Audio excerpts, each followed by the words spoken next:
In the remote wilderness of Montana's Glacier National Park, where ancient mountains pierce the sky and untamed rivers carve their way through granite canyons, a single moment of nature's fury would transform an ordinary family camping trip into a life-or-death struggle that would test the limits of human courage, endurance, and the unbreakable bonds between strangers who become heroes.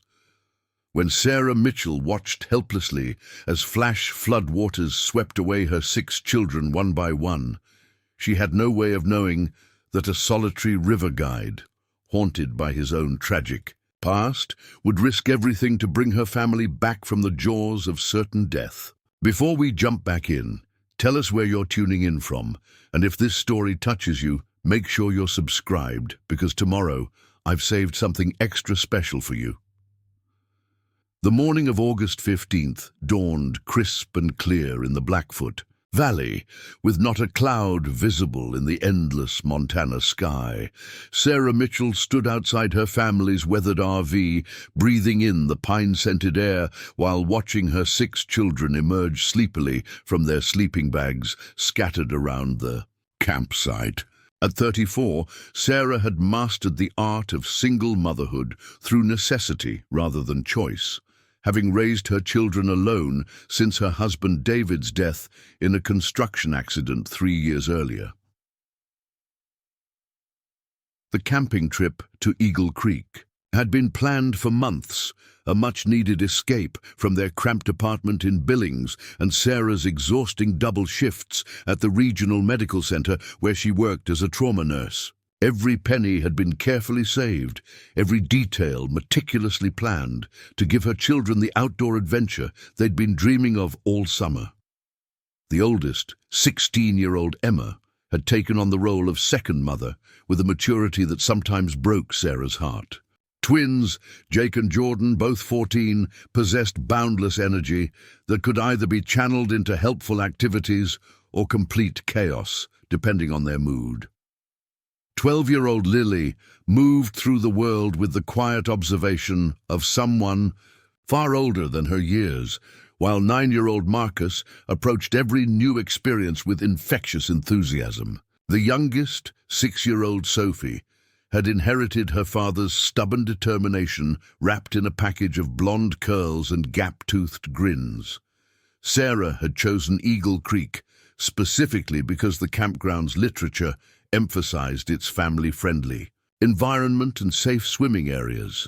The creek itself meandered gently through a broad valley, with shallow pools perfect for children and numerous spots where families could set up picnics along the boulder-strewn banks. What the brochures didn't mention, and what the park rangers had failed to adequately warn visitors about, was how quickly the peaceful waterway could transform into a deadly torrent when storm systems developed in the high country above. The weather forecast had called for possible afternoon thunderstorms, but nothing that seemed particularly threatening. Sarah had checked multiple sources before making the drive from Billings, and all had indicated typical summer patterns with brief, isolated showers that would provide welcome relief from the heat.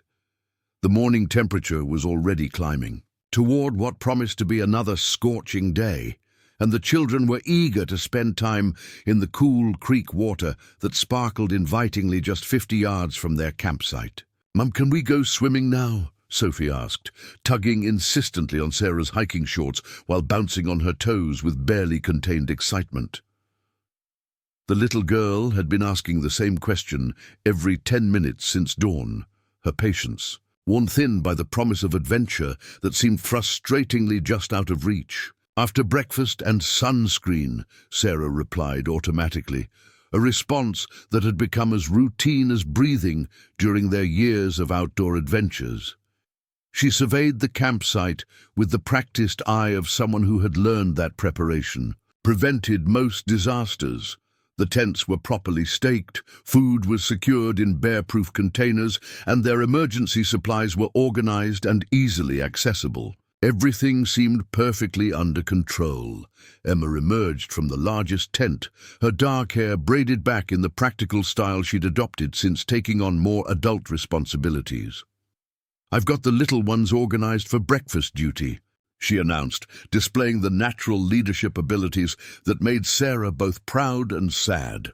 No 16-year-old should have to grow up so fast, but Emma had embraced her role as big sister with grace and competence that exceeded many adults. The twins were already rummaging through the camp kitchen setup, their voices carrying across the peaceful morning air as they debated the merits of pancakes versus scrambled eggs. Jake advocated for efficiency and speed, wanting to get to the creek as quickly as possible, while Jordan insisted on a proper breakfast that would sustain them through hours of swimming and exploration. Their good-natured argument was a familiar soundtrack to Mitchell family adventures, and Sarah found comfort in the normalcy of their bickering. Lily sat quietly on a folding chair, already dressed in her swimming suit, with a book balanced on her knees and her eyes scanning the surrounding forest with the alertness of someone who noticed details others missed. She had inherited her father's engineer's mind, always observing, analyzing, and understanding the mechanics of the world around her. Marcus bounced between his siblings like a ping-pong ball, offering enthusiastic but largely unhelpful assistance to anyone who would tolerate his involvement. The family breakfast unfolded with the controlled chaos that Sarah had learned to navigate, with patience and humor. Sophie insisted on helping with every task, resulting in spilled orange juice and syrup fingerprints on everything she touched. The twins conducted their ongoing debate about optimal swimming techniques while simultaneously consuming enormous quantities of food with the efficiency of growing teenagers. Emma supervised the younger children with gentle authority, while Lily observed everything with thoughtful silence, and Marcus provided a running commentary on his plans for creek exploration. By 9:30, the breakfast cleanup was complete. Sunscreen had been applied to every exposed inch of skin, and the children were lined up like soldiers awaiting inspection. Sarah reviewed her mental checklist one final time, checking that each child had appropriate footwear for Rocky Creek, beds, that water bottles were filled, and that the first aid kit was easily accessible. The morning sun was already intense, promising a day when the cool creek water would provide essential relief from the heat. The short hike from their campsite to the creek followed a well-maintained trail that wound between towering ponderosa pines and across meadows filled with wildflowers that painted the landscape in brilliant purples, yellows, and reds. The children spread out along the path according to their personalities, with Emma keeping pace beside Sarah while maintaining visual contact with her younger siblings, the twins ranging ahead like scouts, Lily walking steadily while cataloguing every plant and rock formation, Marcus darting between various points of interest, and Sophie holding tight to Sarah's hand while chattering non-stop about everything she observed. Eagle Creek revealed itself gradually through the trees, the sound of moving water growing stronger with each step until they emerged into a broad clearing where the waterway curved lazily through a series of natural pools separated by low stone shelves. The scene was everything the campground literature had promised and more. Crystal clear water flowed over smooth granite boulders, creating natural slides and swimming holes that seemed designed specifically for family recreation.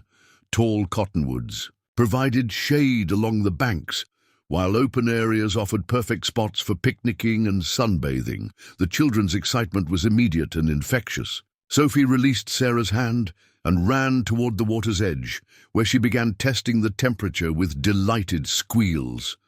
The twins immediately began assessing the potential for various aquatic adventures, pointing out deeper pools suitable for swimming and shallower areas perfect for games. Marcus started collecting interesting rocks with the single-minded focus he brought to all his passions, while Lily found a comfortable spot where she could observe both the water and her family while continuing to read her book.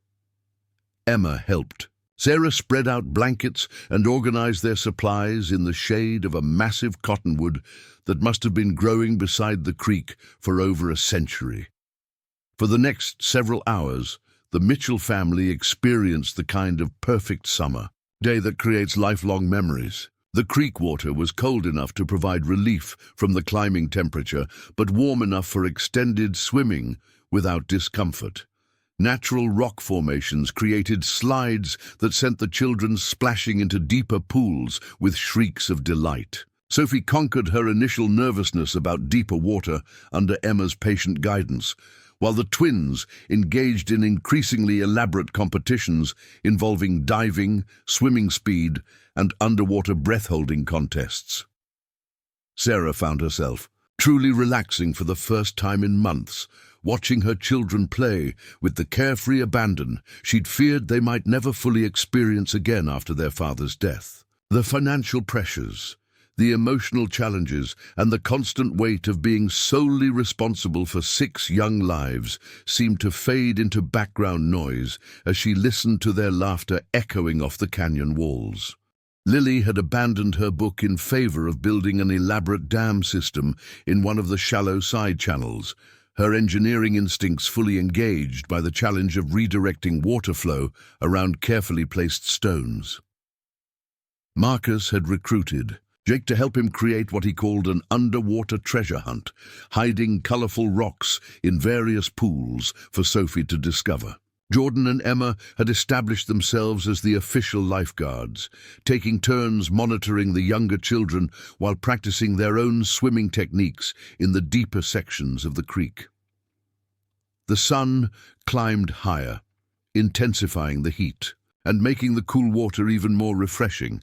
Sarah applied additional sunscreen to exposed shoulders and noses, distributed snacks and water bottles, and marveled at how efficiently her children had organized themselves into various playgroups that accommodated everyone's interests and abilities. This was exactly what she had hoped for when planning the trip, the kind of experience that would strengthen family bonds and create positive memories to sustain them through the challenges that lay ahead.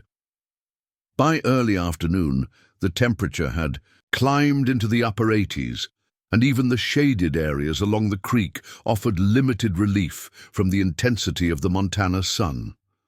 The children had been in and out of the water dozens of times, their energy levels showing no signs of diminishing.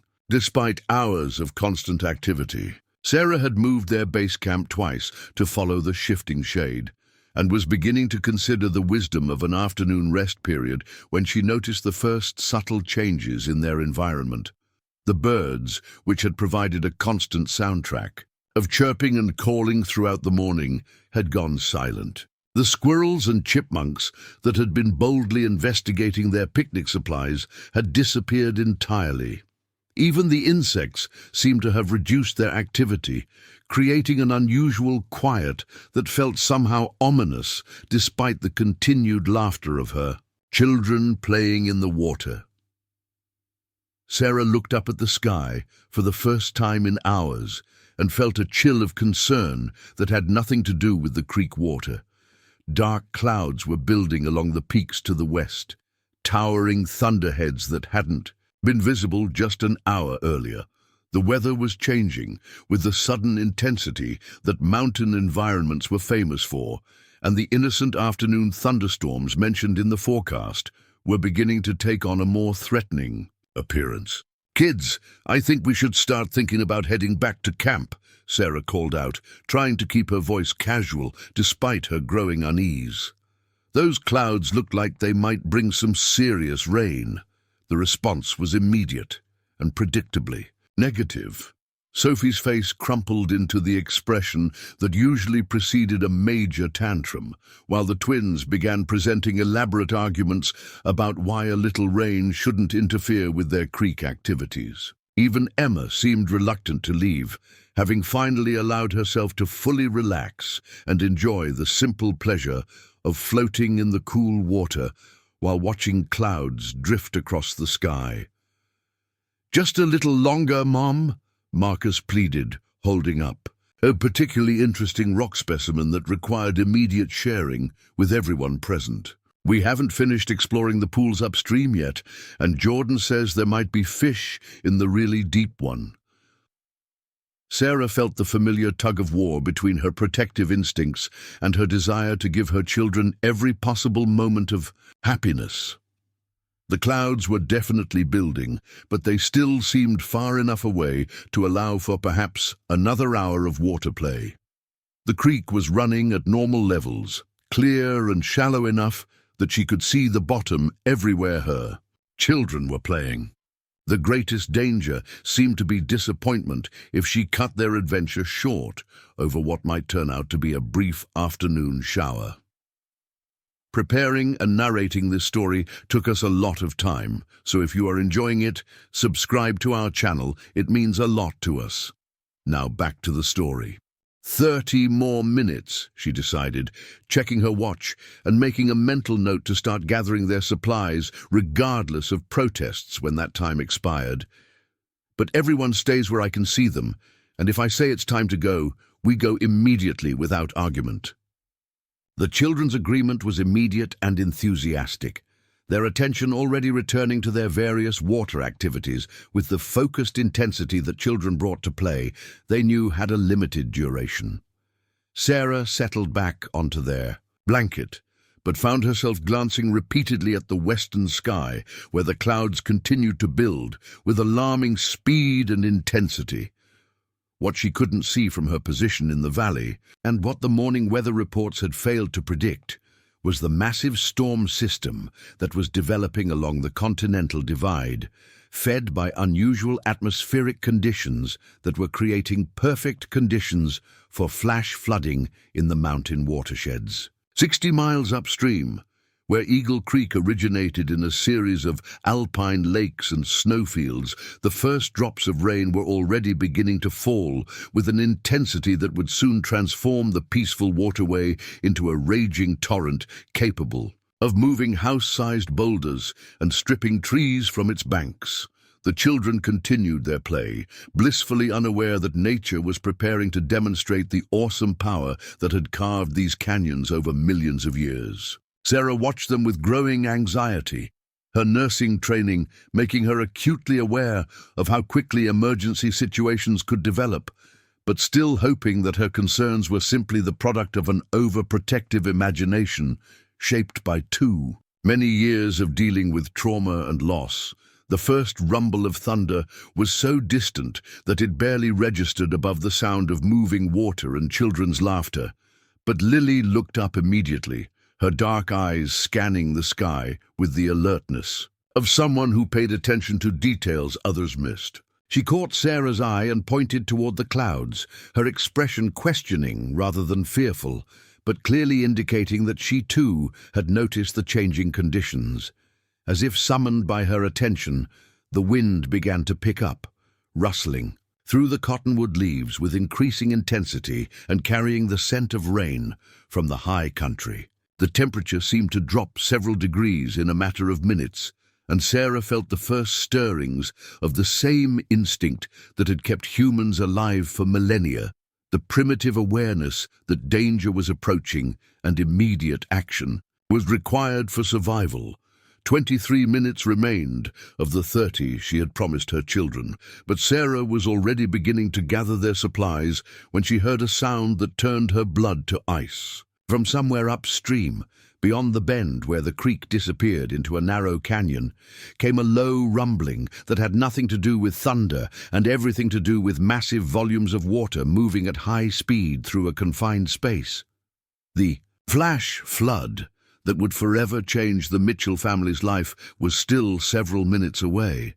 But Sarah's trained instincts recognized the sound of approaching catastrophe even before her conscious mind could process what she was hearing. In less than 5 minutes, Eagle Creek would transform from a gentle playground into a churning maelstrom of destruction, and her 6 children were scattered throughout the area that would become the center of nature's fury. The rumbling grew louder with each passing second, and Sarah's nursing instincts kicked into overdrive as she processed the implications of what she was hearing. This wasn't the gentle patter of approaching rain or the distant roll of thunder, but something far more ominous and immediate. The sound carried the deep, grinding quality of massive force in motion, of water and debris moving at velocities that could reshape landscapes in minutes. "Everyone out of the water right now!" Sarah shouted, her voice carrying a tone of absolute authority that her children had learned never to question. The urgency in her command cut through their play like a knife, causing 6 heads to turn toward her with immediate attention. Emma was the first to respond, her teenage instincts recognizing the gravity in her mother's voice. She began moving toward the bank, calling to her younger siblings as she waded through water that suddenly seemed deeper and more treacherous than it had moments before. "Sophie, Marcus, come on. Mom means business." But even as her children began, responding to her command, Sarah could see that time was running out faster than she had feared. The rumbling was no longer distant, but approaching with the relentless speed of an avalanche, and the peaceful creek was already beginning to show signs of the disaster bearing down on them. The water level was rising visibly, and the gentle current that had been perfect for children's play was gaining strength and urgency.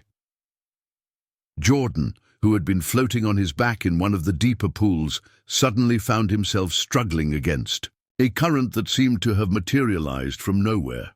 The water that had been crystal clear minutes earlier was beginning to take on a muddy brown color as sediment from upstream was churned into suspension by the approaching floodwaters. "Something's wrong with the creek," Lily called out, her observational skills immediately identifying changes that others were just beginning to notice.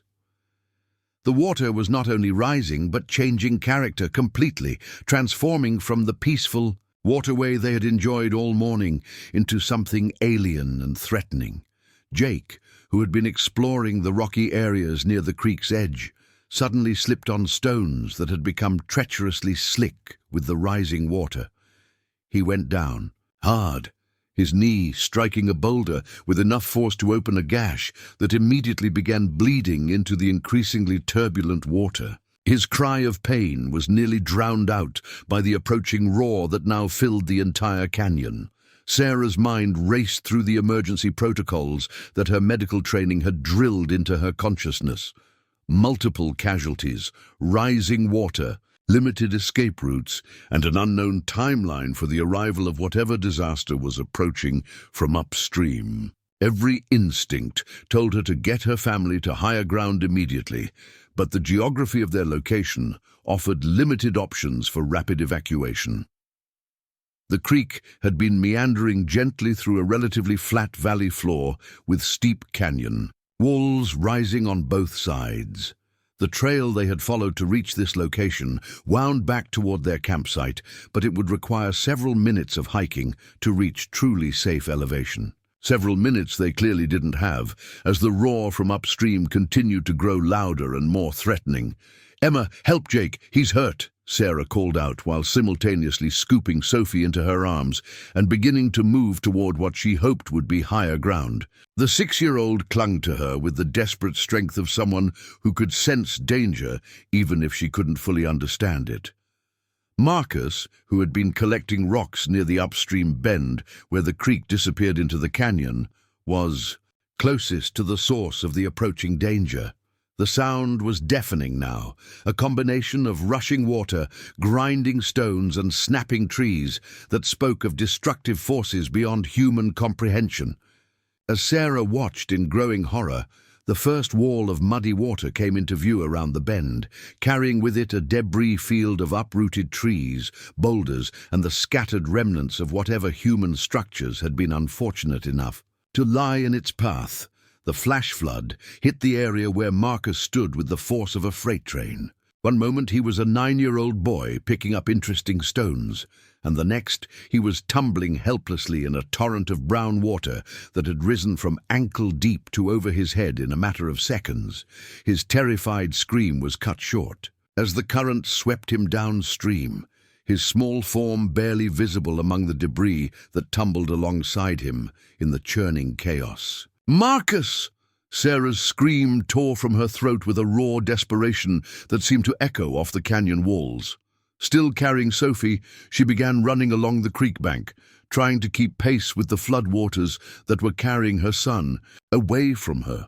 But the current was moving far faster than any human could run, and Marcus was already disappearing around another bend in the creek, his fate unknown.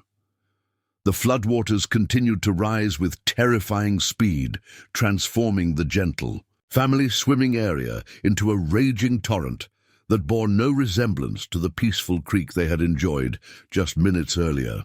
Jordan, who had been struggling against the increasing current, suddenly found himself completely overwhelmed as a surge of water lifted him off his feet and carried him downstream in the same direction as his younger brother. Emma, who had been helping Jake toward the bank, watched in horror as her twin brother was swept away. Without hesitation, she dove back into the water, fighting against the current in a desperate attempt to reach Jordan before he too disappeared around the bend. Her swimming skills, honed by years of competitive training at their local pool, served her well in the churning water, but the power of the flood was beyond anything she had ever encountered. "Emma, no!" Sarah screamed, torn between the need to save the children she could still see and the impossibility of helping those who were already being carried away by forces beyond human control.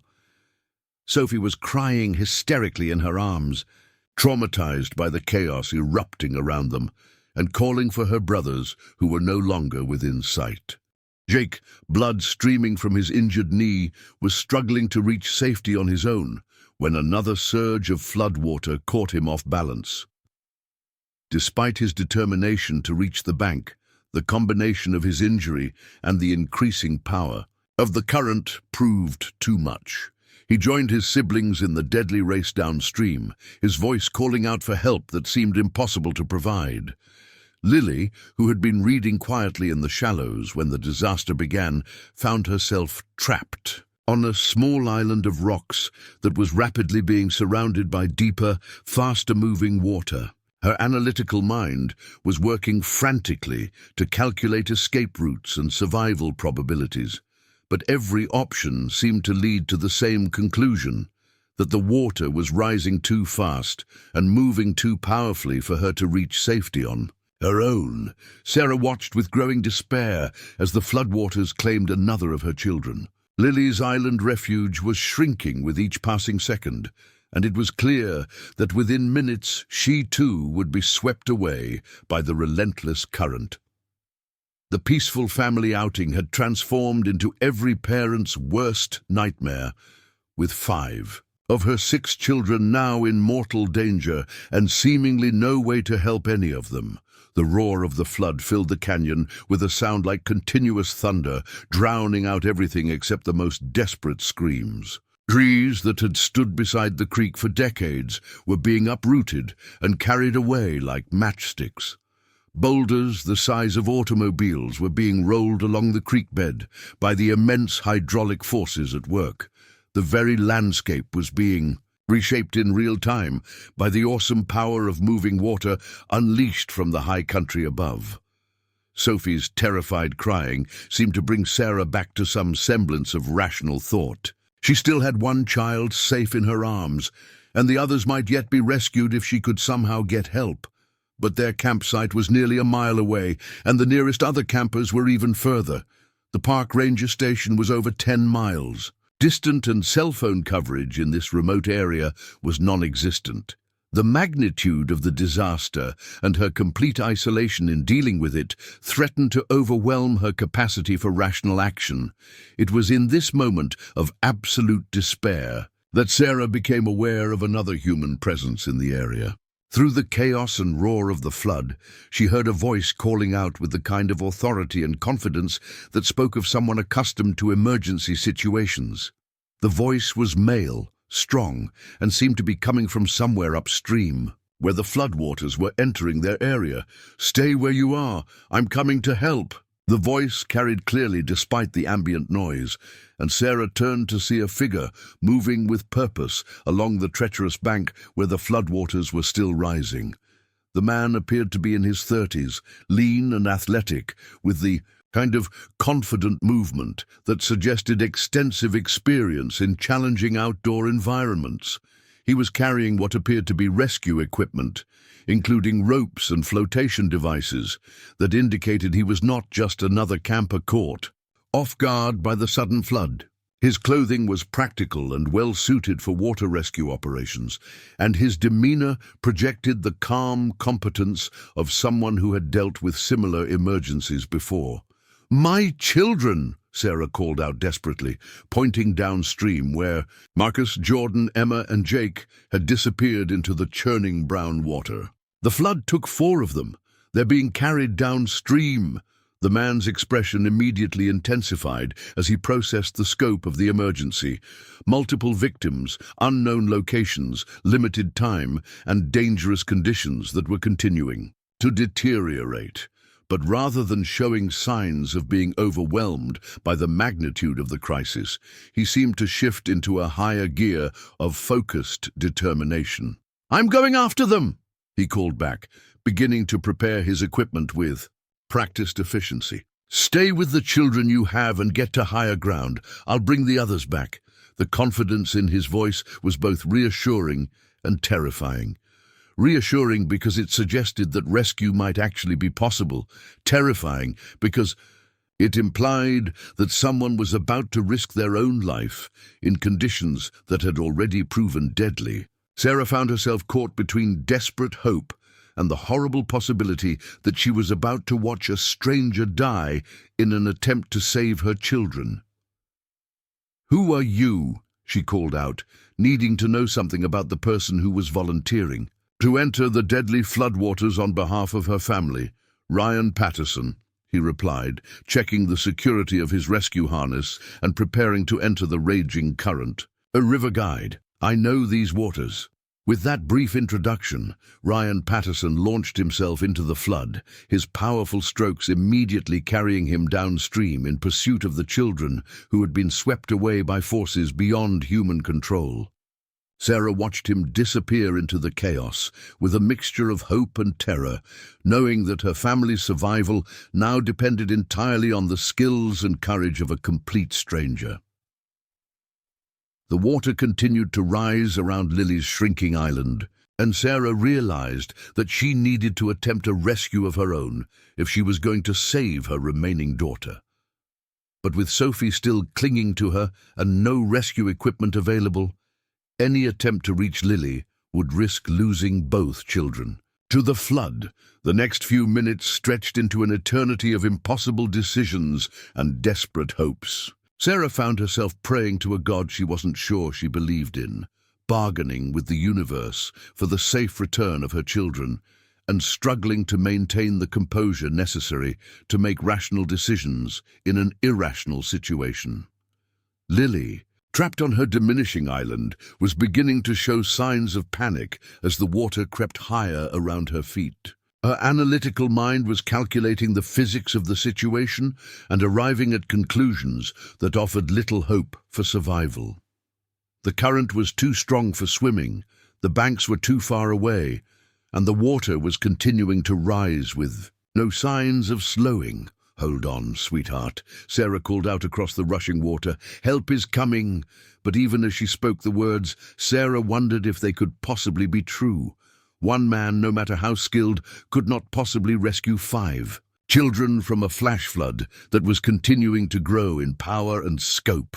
The mathematics of the situation were grim, and her medical training had taught her to face unpleasant realities rather than false hopes. Yet somewhere downstream, Ryan Patterson was fighting against the same mathematical certainties that suggested rescue was impossible. His knowledge of river dynamics and flood behavior was being tested against conditions that exceeded anything in his previous experience. The children he was pursuing were being carried by currents that could crush bones against rocks and drag victims underwater for extended periods before releasing them miles downstream. The floodwaters had transformed Eagle Creek into an alien landscape that bore no resemblance to the peaceful waterway where the Mitchell family had spent their morning. Where there had been gentle pools and smooth rocks, There was now a churning chaos of brown water carrying debris that ranged from small branches to entire trees. The sound was deafening, a constant roar that made communication nearly impossible and added to the disorientation of the emergency. Sarah made the agonizing decision to attempt reaching Lily herself, knowing that waiting for Ryan Patterson's return might mean losing another child to the rising water. With Sophie clinging to her back, she began wading into the flood, testing each step carefully while fighting against a current that seemed determined to add her to its collection of victims. The water was shockingly cold and filled with debris that struck her legs with bruising force.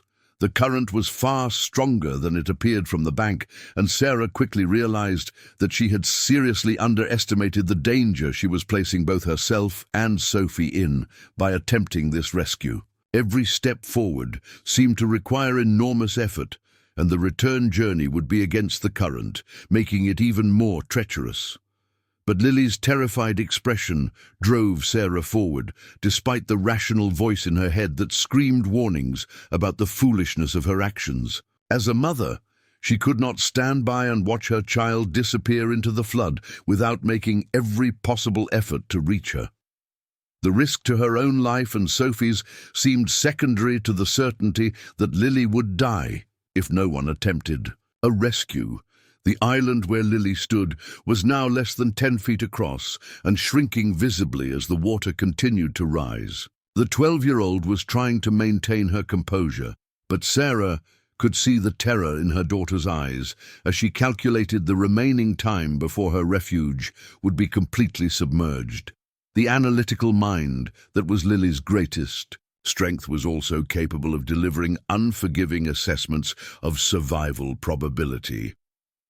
"I'm coming, baby," Sarah called out, now committed to a course of action that would either save her daughter or result in the loss of multiple family members. The current was fighting her every step, and Sophie's weight on her back was making balance increasingly difficult to maintain. It was at this critical moment that another voice cut through the roar of the flood, calling out with the same authority and competence that had marked Ryan Patterson's earlier communication. Sarah turned to see a second figure approaching along the bank, this one female and carrying additional rescue equipment that suggested professional training in emergency situations. "River Rescue Team," the woman called out. "We're here to help." The arrival of additional rescuers shifted the dynamics of the emergency in ways that offered the first real hope since the flood had begun. But even as help arrived, the situation continued to deteriorate, with Lily's island refuge nearly gone and no sign of Ryan Patterson or the 4 children he had gone downstream to rescue. The next phase of the emergency would test the limits of professional rescue capabilities against the raw power of nature unleashed, while a mother's love and determination would prove to be forces almost as powerful as the floodwaters themselves. The woman approaching along the bank moved with the confident efficiency of someone accustomed to life-or-death situations. She was perhaps 30 years old, with the lean, muscular build of an athlete and the kind of focused intensity that marked professional rescuers. Her equipment was state-of-the-art, including a specialized rescue harness, throw bags filled with floating rope, and communication devices that suggested she was part of a coordinated response team. "I'm Amanda Torres, swift water rescue specialist," she called out as she assessed the rapidly deteriorating situation. Her eyes immediately locked onto Lily's precarious position on the shrinking island, then shifted to Sarah's dangerous attempt to wade through the floodwaters with Sophie on her back. "Mom, you need to get back to the bank immediately. The current is too strong, and you're putting both yourself and your daughter at risk." But Sarah was beyond rational persuasion, driven by the primal need to reach her trapped child regardless of the consequences. She was already more than halfway to Lily's island, fighting against water that was now chest-deep and filled with debris that struck her with increasing frequency and force. Each step required enormous effort, and the return journey would be against the current, making success seem increasingly unlikely. Amanda quickly recognized that she was dealing with a parent in crisis mode, someone whose judgment had been compromised by desperation and terror. Rather than waste precious time trying to convince Sarah to retreat, she began preparing for a rescue operation that would now involve 3 people instead of 1. Her training had taught her that family emergencies often created multiple victims, as loved ones attempted dangerous rescues without proper equipment or expertise. "Can you hold your position?" Amanda called out to Sarah, while simultaneously preparing a throw bag that could potentially reach both mother and daughter. "I'm going to get a line to you, but you need to stop moving forward until I can secure your safety." Sarah heard the instructions, but found herself unable to comply. Lily's island was now less than 6 feet across, and the 12-year-old was standing in water that reached her ankles and was rising visibly with each passing moment. The mathematical progression was clear and terrifying. Within minutes, there would be no island left, and Lily would be swept into the same churning torrent that had already claimed her siblings. "Lily, can you swim to me?" Sarah called out, knowing even as she asked that the distance was too great and the current too strong for her daughter to safely attempt the crossing. But desperation was driving her to consider options that rational thinking would immediately reject as impossible. Lily's response was barely audible above the roar of the flood, but her shake of the head was clearly visible. The 12-year-old had inherited her father's engineering mind and was capable of calculating forces and probabilities with frightening accuracy. She knew that attempting to swim in these conditions would result in certain death, just as surely as remaining on. The island would lead to the same outcome in a matter of minutes. Amanda Torres was working with practiced efficiency to prepare rescue equipment, while simultaneously trying to maintain communication with Ryan Patterson, who had disappeared downstream in pursuit of the 4 children swept away by the initial surge of floodwater. Her radio crackled with static and broken communications that suggested other rescue teams were responding to multiple emergencies throughout the region. "Base, this is Torres at Eagle Creek," she spoke into her headset while preparing throw bags. "And rope systems, multiple victims in the water, children swept downstream, adult and child trapped in midstream. Need immediate backup and medical support. Water levels are still rising, conditions deteriorating rapidly." The response that came back was fragmented by interference, but Amanda could make out enough to understand that she and Ryan were part of a much larger emergency response involving flash floods throughout the mountain region. Storm systems had triggered multiple flood events simultaneously, stretching rescue resources beyond their normal capacity and making immediate backup unlikely. This information added another layer of urgency to an already desperate situation. Amanda realized that she and Ryan would likely be operating without additional support for the critical next hour, when the fate of the Mitchell family would be determined.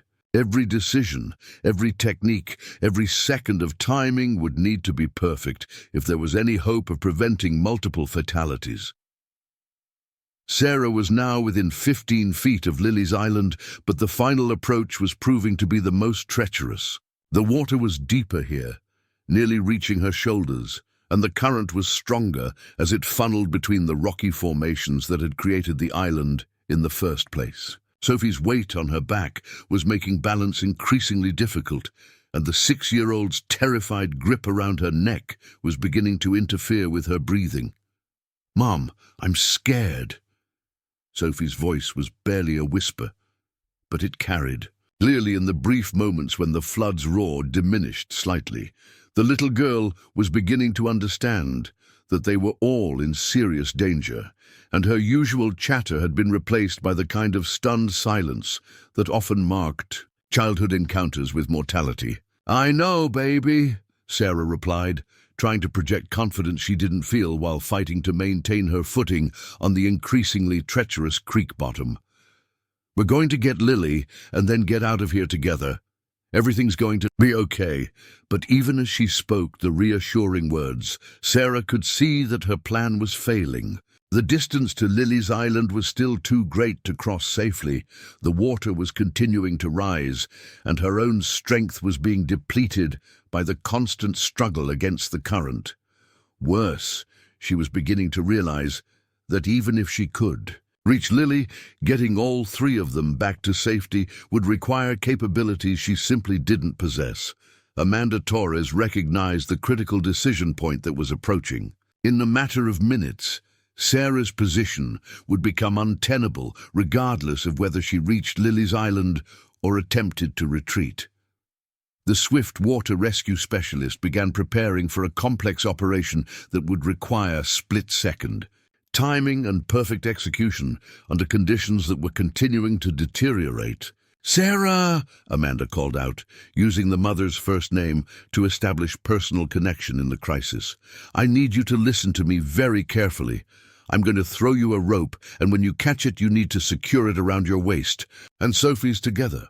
Don't try to swim back. Let the rope do the work and keep your feet downstream to protect against impact with debris." The throw bag flew through the air with practiced accuracy, trailing a bright yellow rope that was designed to be visible even in the chaotic conditions of flood rescue. But the distance was at the maximum range of the equipment, and the wind, created by the rushing water, was affecting the trajectory. The bag landed several feet short of Sarah's position, splashing into the flood and immediately being swept downstream by the current. Amanda cursed under her breath and immediately began preparing a second throw bag, knowing that each missed attempt reduced the chances of successful rescue. Time was running out for all three victims, and the margin for error was shrinking with each passing second. Her training had taught her to remain calm under pressure, but the sight of a mother and two children about to be swept away by forces beyond human control was testing her professional composure. Lily, watching from her shrinking island refuge, made a decision that demonstrated the kind of courage that ran in the Mitchell family bloodline. Rather than waiting passively for rescue or doom, she began moving rocks to create a makeshift dam that might slow the water rising around her feet. Her engineering instincts told her that the effort was ultimately futile, but the physical activity helped control her panic while potentially buying precious additional minutes. "That's my girl!" Sarah called out, recognizing her daughter's problem-solving approach even in these desperate circumstances. "Keep working, sweetheart. Help is coming." Amanda's second throw was more accurate, the bright yellow rope arcing through, the spray and landing within Sarah's reach. But the rescue line had been carried sideways by the current, and Sarah found herself having to make a dangerous lateral movement to reach it while maintaining her balance in water that was now approaching her neck level. The moment Sarah's hands closed around the rescue rope marked a turning point in the emergency, but not necessarily towards safety. The line represented connection to potential rescue, but it also meant that 3 lives were now dependent on Amanda. Torres's ability to manage forces that could easily overwhelm even professional rescue equipment. The physics of swift water rescue were unforgiving, and mistakes at this level usually resulted in multiple fatalities. Sophie's terrified whimpering provided a soundtrack of innocence caught in circumstances beyond any child's comprehension. The 6-year-old was clinging to her mother with the desperate strength of someone whose survival instincts had been activated by proximity to death. Her small voice calling for her missing brothers added another layer of heartbreak to an already overwhelming situation. The rescue attempt was about to begin in earnest, with Amanda Torres serving as the anchor point for an operation that would either save 3 lives or add them to the flood's growing toll of victims. Downstream, Ryan Patterson was fighting his own battle against time and nature, pursuing 4 children who had been swept away by forces that had already proven capable of moving trees and boulders like toys.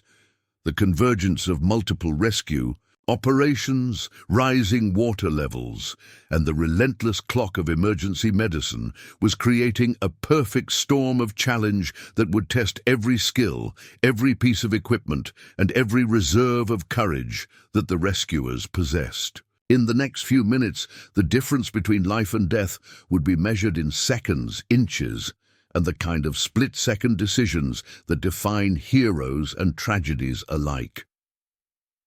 Ryan Patterson had been a river guide for 12 years, navigating everything from Class 5 rapids to technical rescue situations that pushed the boundaries of human capability. But as he fought his way downstream through the churning chaos of Eagle Creek's transformed waters, he encountered conditions that exceeded anything in his extensive experience. The flood had turned a familiar waterway into an alien landscape of hydraulic violence, where house-sized boulders tumbled like pebbles and century-old trees were snapped like twigs. His specialized rescue training had taught him to read water conditions with the precision of a meteorologist reading weather patterns, but the flood's power was rewriting the rules of river dynamics in real time. Where he expected eddies that could provide momentary refuge, he found only continuous downstream flow that threatened to overwhelm even his expert swimming abilities. The debris field was unlike anything he had encountered, a moving carpet of destruction that included everything from camping equipment to sections of wooden bridges that had been torn from their foundations upstream. The first child he spotted was Marcus, the 9-year-old who had been collecting rocks when the flood struck. The boy was clinging desperately to a partially submerged log that was being carried downstream at tremendous speed, his small form barely visible among the debris that surrounded him. Marcus's face was pale with terror and exhaustion, and Ryan could see that the child's grip on the log was weakening with each passing second. Ryan's approach required perfect timing and positioning.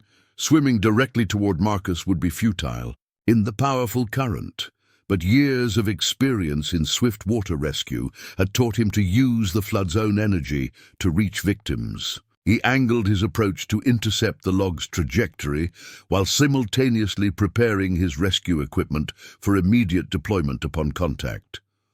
The moment of contact was violent and chaotic. Ryan managed to grab hold of the log just as Marcus's strength finally gave out, catching the terrified child as he began to slip beneath the surface. The impact of their collision sent both rescuer and victim tumbling in the current, and for several terrifying seconds, Ryan fought to maintain consciousness while establishing control over their shared predicament. Marcus was in shock, his small body rigid with hypothermia and terror. The boy had swallowed significant amounts of floodwater and was coughing violently while clinging to Ryan with the desperate strength of someone who understood that this stranger represented his only chance.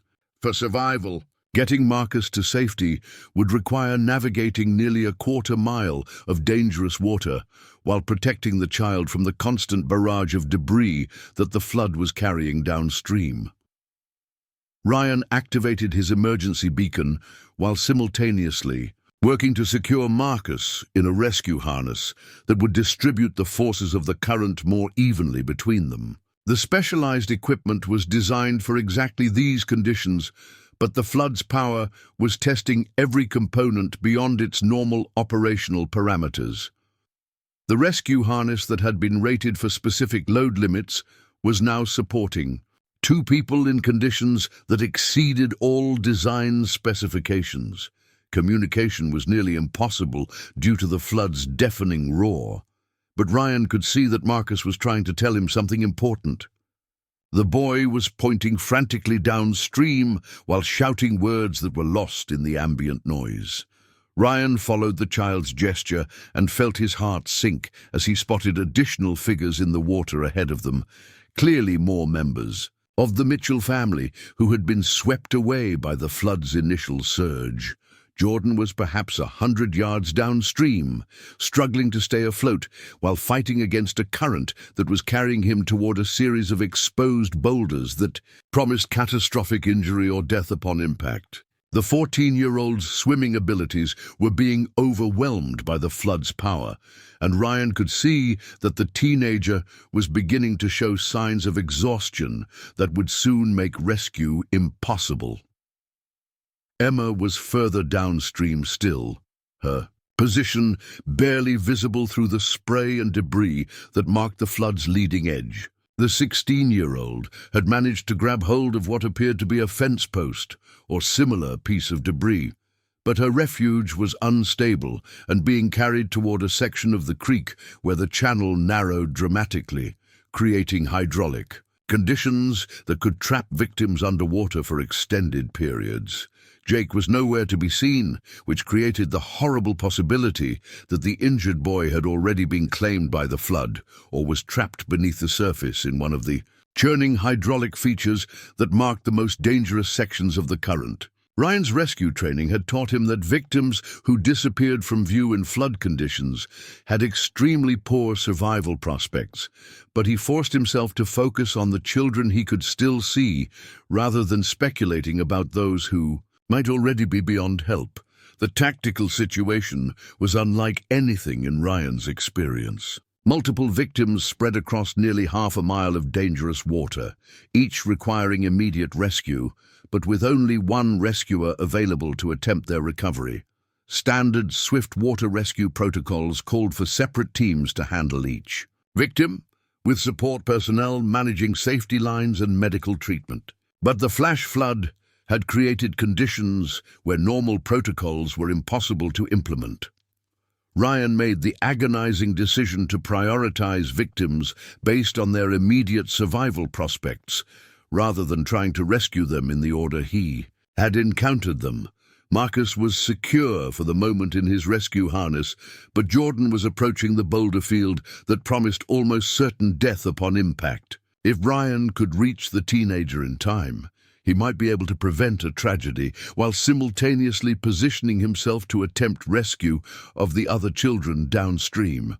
The swimming technique required to reach Jordan while managing Marcus's rescue was beyond anything taught in standard training programs. Ryan found himself improvising methods that combined elements of swift water rescue, combat swimming, and pure survival instinct. The physical demands were enormous, requiring him to fight the current while protecting one child and maneuvering to rescue another, all while avoiding the debris field that could kill or incapacitate him at any moment. The distance between Ryan and Jordan closed with agonizing slowness, each stroke requiring enormous effort while the boulder field approached. With terrifying speed, Ryan could see the teenager's strength failing as hypothermia and exhaustion took their toll, and he realized that this rescue attempt would come down to seconds rather than minutes. Either he would reach Jordan before the boy was swept into the rocks, or they would all become victims of the flood's relentless power. Marcus, despite his own terror and exhaustion, seemed to understand the gravity of their situation. The 9-year-old was trying to help by reducing his drag through the water and maintaining a stable position that wouldn't interfere with Ryan's swimming efforts. The child's courage and intelligence were remarkable under the circumstances, demonstrating the kind of resilience that would be essential for any of them to survive this ordeal. The moment when Ryan's outstretched hand finally made contact with Jordan was electric with relief and terror. The teenager was barely conscious, his lips blue with hypothermia and his coordination severely impaired by the trauma of his experience. Getting Jordan secured in rescue equipment while maintaining control of Marcus and avoiding the approaching boulder field required a level of multitasking that pushed Ryan's capabilities to their absolute limits. The three of them formed an unwieldy group that was difficult to maneuver in the powerful current, but Ryan's experience in technical rescue Situations had taught him to work with whatever resources were available, rather than waiting for ideal conditions. Jordan's semi-conscious state was actually advantageous in some ways, as it prevented the panic responses that often made rescue attempts more dangerous for everyone involved. But even as Ryan achieved success in reaching Jordan, he could see that Emma's situation was deteriorating rapidly. The 16-year-old was being carried toward the narrow section of the creek where the channel's constriction would create hydraulic conditions known as keeper holes, areas where the water's circulation patterns could trap victims underwater indefinitely. Emma's improvised handhold on the fence post was failing, and Ryan could see her slipping toward a fate that would almost certainly prove fatal. The decision of whether to attempt reaching Emma with 2 other children already secured to his rescue harness was one that would define Ryan's entire rescue career. Standard protocols clearly indicated that rescuers should not risk multiple victims by exceeding their equipment's design limitations, but the alternative was watching a teenager die when rescue might still be possible. Ryan chose to trust his equipment and his experience, angling toward Emma's position while praying that his rescue harness would hold under loads that far exceeded its rated capacity. The physics of the situation were working against him, as the additional drag from 2 children made maneuvering increasingly difficult, but his knowledge of river dynamics allowed him to use the current's own energy to achieve positioning that would have been impossible through swimming alone. The rescue of Emma required perfect timing and coordination between all 4 people now connected by Ryan's rescue system. As he reached for the terrified teenager, Ryan shouted instructions that he hoped she could hear above the flood's roar, trying to coordinate their movements to avoid the kind of collision that could separate them all or damage the equipment that their lives depended upon. Emma's grab for Ryan's outstretched hand was desperate and uncoordinated, but her determination was absolute. The 16-year-old understood that this was likely her only chance for survival, and she committed completely to the rescue attempt despite the obvious dangers involved. Her addition to their group created an unwieldy collection of 4 people, connected by rescue equipment that was being tested far beyond its design specifications. The hydraulic conditions in the narrow section of the creek were even more dangerous than Ryan had anticipated. The water's speed increased dramatically as it funneled through the constricted channel, and the circulation patterns created by the creek's geography were generating the kind of underwater turbulence that could separate rescue teams and trap victims beneath the surface. Navigating this section with 3 children attached to his rescue harness would require techniques that Ryan was essentially inventing in real time. But even as he fought to guide his improvised rescue group through the most dangerous section of their escape route, Ryan was acutely aware that one member of the Mitchell family was still missing. Jake, the 14-year-old who'd been injured when the flood first struck, had not been seen since the initial chaos. The possibility that the boy was still alive somewhere in the flood system was remote, but Ryan's training had taught him never to assume that victims were lost until their recovery was impossible. The search for Jake would have to wait until the 3 children currently secured to Ryan's rescue harness were brought to safety, but every minute that passed reduced the chances that the missing boy could be found alive. Flash flood victims who disappeared beneath the surface typically had survival windows measured in minutes rather than hours, and Jake had been missing for what seemed like an eternity in emergency timescales. Meanwhile, upstream at the original rescue site, Amanda Torres was implementing her own complex rescue operation to save Sarah, Sophie, and Lily from their increasingly desperate situation. The professional rescuer was working with equipment and techniques designed for swift water rescue, but the conditions were testing every aspect of her training and experience.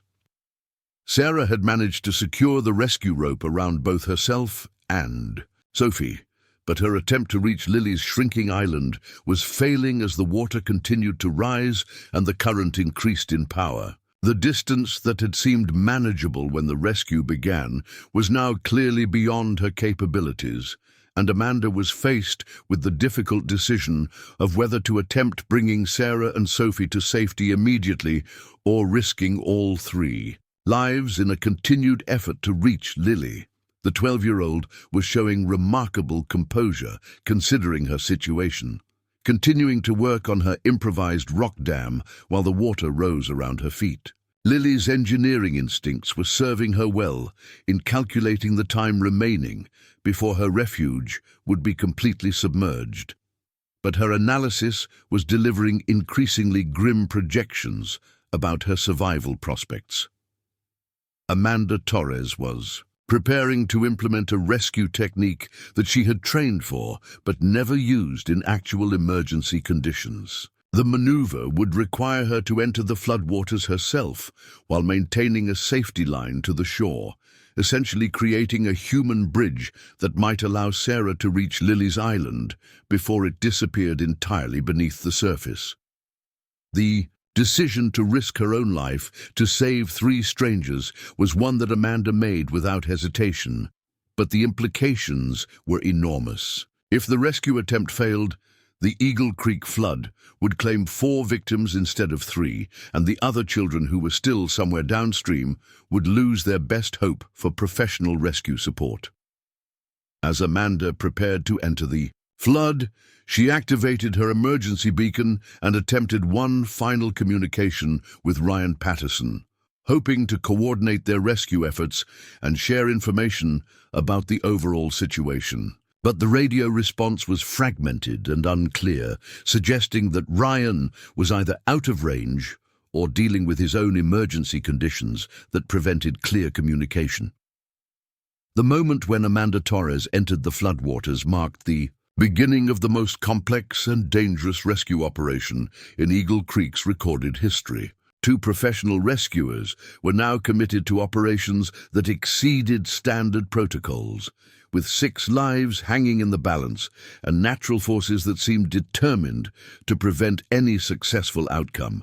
The next few minutes would determine whether the Mitchell family camping trip would end in miraculous rescue or unprecedented tragedy, with the margin between success and failure measured in split-second timing, perfect execution, and the kind of courage that transforms ordinary people into heroes when circumstances demand the impossible. Amanda's entry into the flood was a calculated risk that defied every safety protocol she had been taught during her years of rescue training. The water struck her with the force of a liquid avalanche, immediately testing her strength and balance as she fought to maintain her footing while managing the safety line that connected her to the shore. The current was even more powerful than it had appeared from the bank, and she could feel the enormous hydraulic forces that were reshaping the creek bed beneath her feet with each passing second. The specialized rescue suit she wore provided some protection against the cold and debris, but the flood's power was beyond anything the equipment had been designed to handle. Branches and rocks struck her with bruising force, while the current tried to sweep her feet out from under her with relentless persistence. Each step forward required enormous effort, and Amanda quickly realized that she was pushing her physical capabilities to their absolute limits. Sarah watched Amanda's approach with a mixture of desperate hope and growing terror. The rescue specialist was making progress, but slowly, and the water around Lily's island was continuing to rise with inexorable persistence. The 12-year-old's refuge was now less than 3 feet across, and her makeshift rock dam was beginning to fail as the flood's power overwhelmed her engineering efforts. "Hold on, Lily!" Sarah called out across the churning water, her voice barely audible above the flood's roar. "Amanda's coming! Just hold on a little longer!" But even as she spoke the encouraging words, Sarah could see that time was running out faster than anyone could have anticipated. The water around Lily's feet was now ankle-deep and rising visibly, while the current was beginning to undermine the rocky foundation that had created the island in the first place. Physics and geology were conspiring against them with the ruthless Efficiency of natural forces unleashed. Sophie's terrified whimpering had become a constant background to the rescue attempt, the 6-year-old's fear manifesting in ways that made Sarah's own situation even more precarious. The little girl's desperate grip around her mother's neck was interfering with circulation and breathing, while her weight was making balance increasingly difficult to maintain in the powerful current. "Sophie, sweetheart, I need you to loosen. Your grip just a little," Sarah gasped, trying to project calm while fighting for breath. "Mommy needs to be able to move to help Lily. Can you be brave for me?" The 6-year-old's response was to tighten her grip even further, her survival instincts overwhelming any rational understanding of the situation. Sophie had witnessed her 4 siblings disappear into the flood, and she was determined not to let go of her mother, regardless of the consequences. Her terror was understandable, but was making an already impossible situation even more dangerous.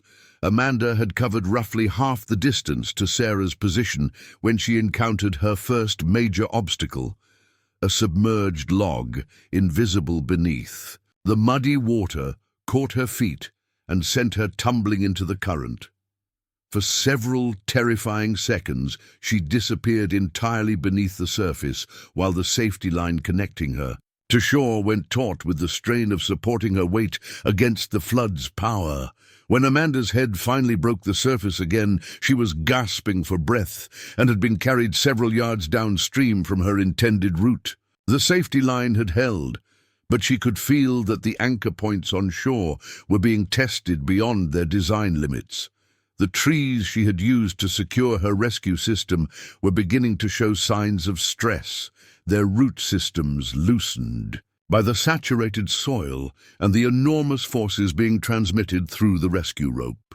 "I'm okay," Amanda called out, as much to reassure herself as to communicate with Sarah and Lily. "Just getting repositioned." But the incident had cost precious time and energy that she could not afford to lose.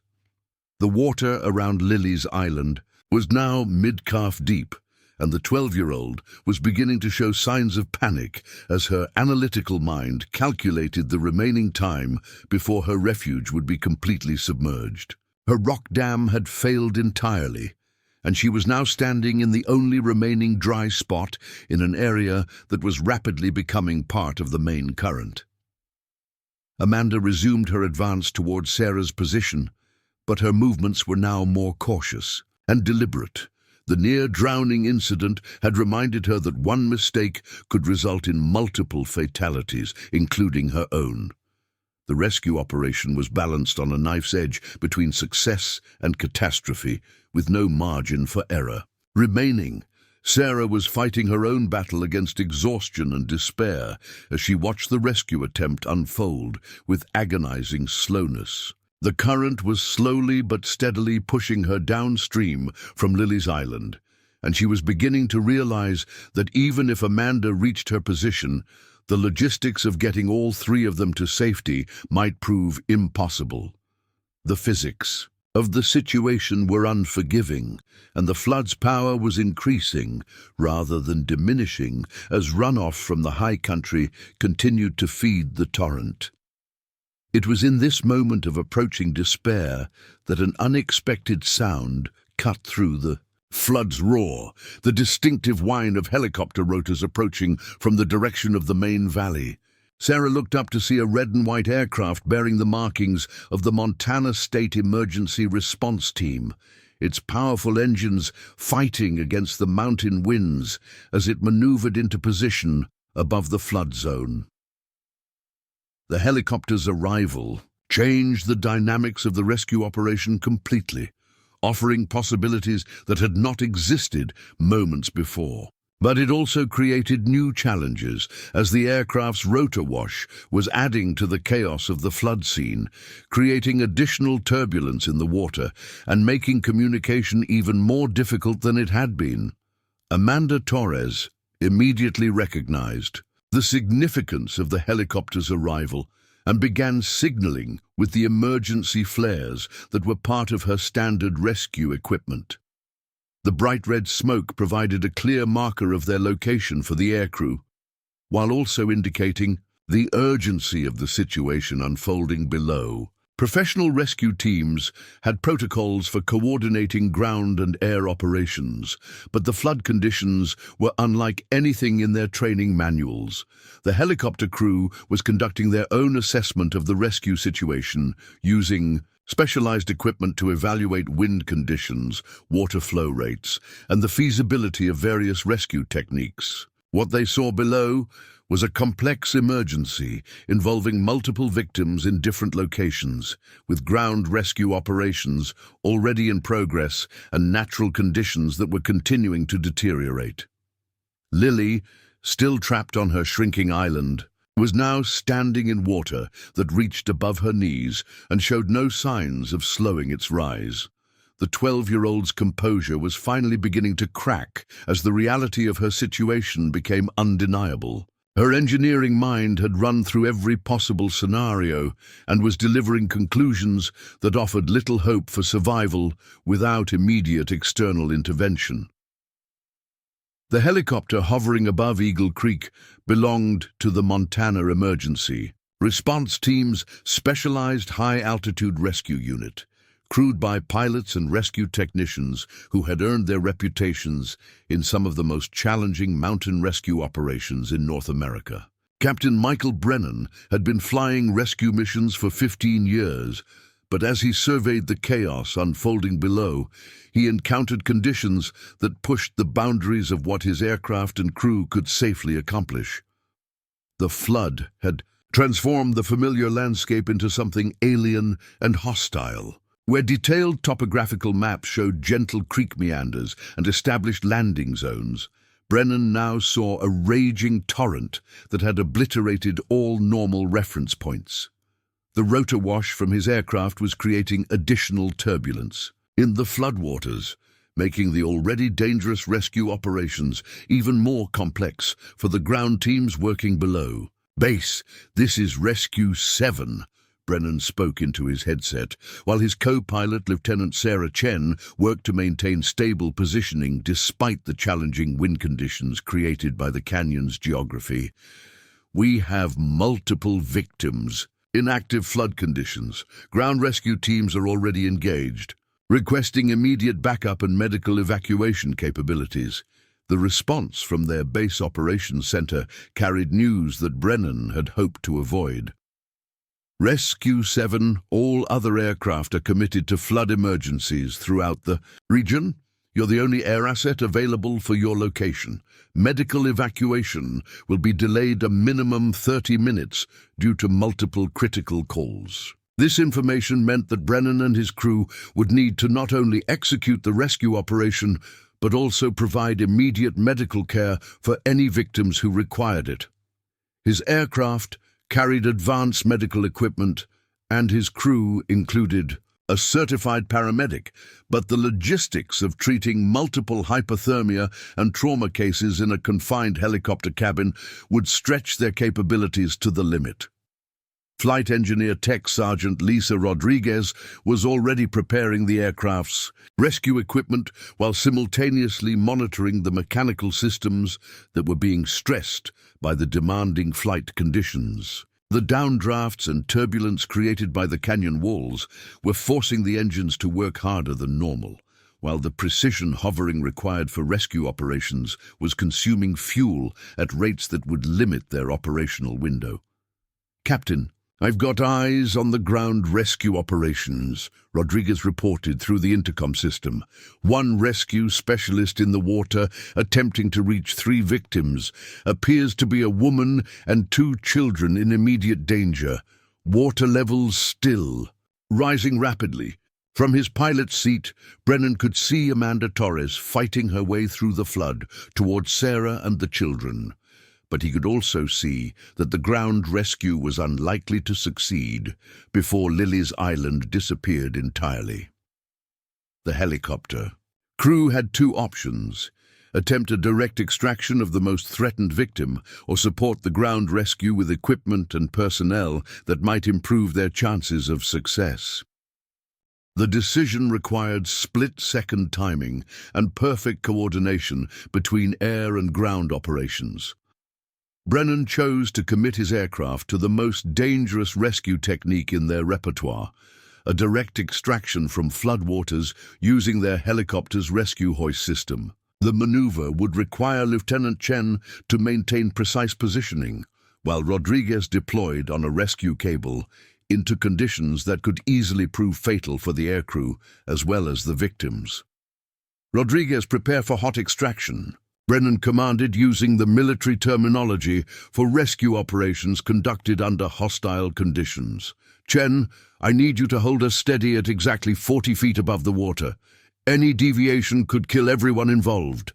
Rodriguez began the complex process of preparing herself and her equipment for deployment into the flood. The rescue harness she wore was designed to support multiple victims, but the conditions below were unlike anything in their training scenarios. The flood's power, the debris field, and the continuing deterioration of the situation created variables that made standard rescue calculations meaningless. Meanwhile, downstream from the helicopter operations, Ryan Patterson was fighting his own battle against time and physics as he attempted to navigate 3 rescued children through the most dangerous section of their escape route. Marcus, Jordan, and Emma were all secured to his rescue harness, but their combined weight was testing the equipment beyond its design specifications, while the flood carried them toward hydraulic features that could trap all 4 of them underwater. The narrow section of Eagle Creek had become a funnel of hydraulic violence, where the water's speed increased dramatically, and the circulation patterns created deadly keeper holes that could hold victims beneath the surface indefinitely. Ryan's knowledge of river dynamics was being tested against conditions that exceeded anything in his 12 years of professional experience. Marcus, despite his young age and obvious trauma, was showing remarkable resilience and intelligence in following Ryan's shouted instructions. The 9-year-old seemed to understand instinctively that their survival depended on precise coordination, and he was doing everything possible to reduce drag and maintain stability as they approached the most dangerous part of their journey.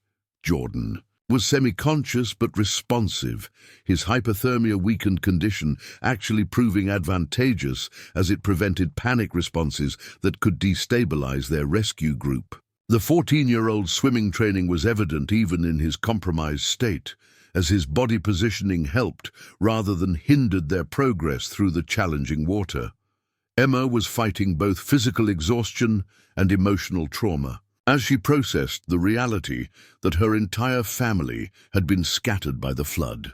The 16-year-old's determination to survive was absolute, but Ryan could see that she was beginning to show signs of the kind of shock that could lead to poor decision-making at critical moments.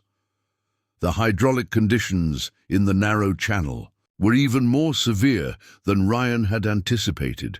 The water was moving fast enough to strip flesh from bone upon impact with submerged rocks, while the circulation patterns were creating underwater turbulence that could separate their rescue group and trap individual members beneath the surface. Navigating this section would require techniques that Ryan was essentially inventing in real time. Everyone listen to me carefully, Ryan shouted over the flood's roar, trying to prepare the children for what was coming next. We're going to hit some very rough water.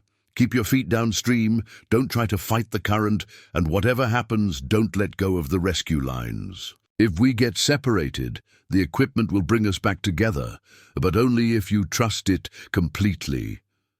The first hydraulic feature they encountered was a standing wave that rose nearly 6 feet above the normal water level, created by the interaction between the flood's power and a large boulder that had been deposited in the channel by some previous geological event. The wave was not stationary, but pulsing with tremendous energy, capable of flipping vehicles and stripping bark from trees. Ryan's approach to the standing wave required perfect timing and positioning. Too far to the left, and they would be driven into the rocky canyon wall with bone-crushing force. too far to the right, and they would be pulled into a circulation pattern that could hold them underwater until their air supplies were exhausted. The margin for error was measured in inches and split seconds. The impact with the standing wave was violent and disorienting. All 4 members of their rescue group were driven underwater by forces that seemed determined to separate them permanently. Ryan felt the rescue harness stretching under loads that exceeded its rated capacity, while the children fought against panic and disorientation as they tumbled through a liquid chaos that bore no resemblance to anything in human experience. When they finally surfaced on the downstream side of the hydraulic feature, Ryan conducted a rapid assessment of their condition. Marcus was coughing up floodwater, but conscious and responsive. Jordan was still secured to the rescue harness, but showing signs of deeper hypothermia. Emma was bleeding from a gash on her forehead where debris had struck her during their underwater tumble, but she was alert and maintaining her grip on the rescue equipment. But even as Ryan celebrated their survival of the first major hydraulic obstacle, he could see that worse challenges lay ahead. The channel was narrowing further, creating even more violent water conditions, while the debris field was becoming denser and more dangerous. Logs the size of telephone poles were being carried by the current with enough force to demolish buildings, and any collision with these moving projectiles would likely prove fatal. The search for Jake, the missing 14-year-old, had become a secondary priority as Ryan focused on bringing the 3 children he had already rescued to safety. But the possibility that the boy was still alive somewhere in the flood system created an additional burden of responsibility that weighed heavily on the experienced guide's conscience. Every minute spent evacuating the rescued children was another minute that Jake remained missing, reducing his already slim chances of survival. Back at the helicopter rescue site, Rodriguez had completed her preparation for deployment into the flood. The rescue specialist was about to attempt something that had never been tried under these conditions: a direct extraction from moving floodwaters while dealing with multiple victims and debris hazards that could damage or destroy the aircraft's rescue equipment. Amanda Torres, still fighting her way through the flood toward Sarah's position, saw the helicopter rescue preparation and immediately understood the tactical situation. The aircrew was preparing to attempt rescue of Lily directly from her disappearing island, but the timing would need to be perfect to avoid conflicts between the ground and air rescue operations. "Sarah!" Amanda called out over the flood's roar. "The helicopter is coming for Lily. When they drop the rescue line, you need to help her get secured. I'm going to get you and Sophie to safety." The coordination between multiple rescue operations while dealing with continuing deterioration of conditions required the kind of split-second decision-making and flawless execution that separated successful emergency responders from tragic headlines. Every person involved in the rescue effort was now committed to actions that exceeded standard protocols and safety margins. Lily, standing in water that now reached her waist, looked up at the hovering helicopter with a mixture of hope and terror. The 12-year-old had never been in an aircraft before, and the prospect of being lifted from her island by a cable and winch system was almost as frightening as the flood that threatened to claim her life. But her analytical mind could calculate that helicopter rescue was now her only viable option for survival. Rodriguez began her descent on the rescue cable, fighting against the rotor wash and wind turbulence that threatened to slam her into the floodwaters with potentially fatal force. The rescue harness she wore was designed to support multiple victims, but getting Lily secured and lifted to safety would require perfect coordination between the aircrew, the ground rescue teams, and the terrified child who was about to trust her life to people she had never met before. The cable descent seemed to take forever, though in reality it lasted less than 30 seconds. Rodriguez's training had prepared her for hostile rescue environments, But the combination of flood conditions, debris hazards, and rotor wash created challenges that pushed her skills to their absolute limits. Any mistake in positioning or timing could result in multiple fatalities and the loss of the rescue aircraft. When Rodriguez finally reached Lily's position, the island had been reduced to a rocky outcrop less than 2 feet across, with water swirling around the 12-year-old's chest and continuing to rise with relentless persistence. The rescue specialist had perhaps 30 seconds to get the child secured in the rescue harness before the island disappeared entirely beneath the flood surface. "Lily, I'm here to take you to safety," Rodriguez shouted over the combined noise of helicopter rotors and rushing water. "I need you to put your arms through this harness and hold on tight. We're going to get you out of here." The child's response was immediate and trusting, demonstrating the kind of courage that had kept her family together through years of adversity following their father's death. Lily followed Rodriguez's instructions with precision, her engineering mind automatically understanding the mechanics of the rescue equipment even under extreme stress. The moment when the rescue cable began lifting Lily from her disappearing island marked a turning point in the Eagle Creek emergency, but it was far from the end of the crisis. Multiple rescue operations were still in progress, with Ryan Patterson fighting to bring 3 children through deadly hydraulic conditions, while Amanda Torres continued her own battle to reach Sarah and Sophie before the flood claimed them as, well, the helicopter extraction of Lily required perfect coordination between the air crew and the complex rescue operations unfolding throughout the flood zone. But even as one child was lifted to safety, the fate of her 5 siblings remained uncertain, with some still fighting for their lives in conditions that were testing the limits of human endurance and professional rescue capabilities.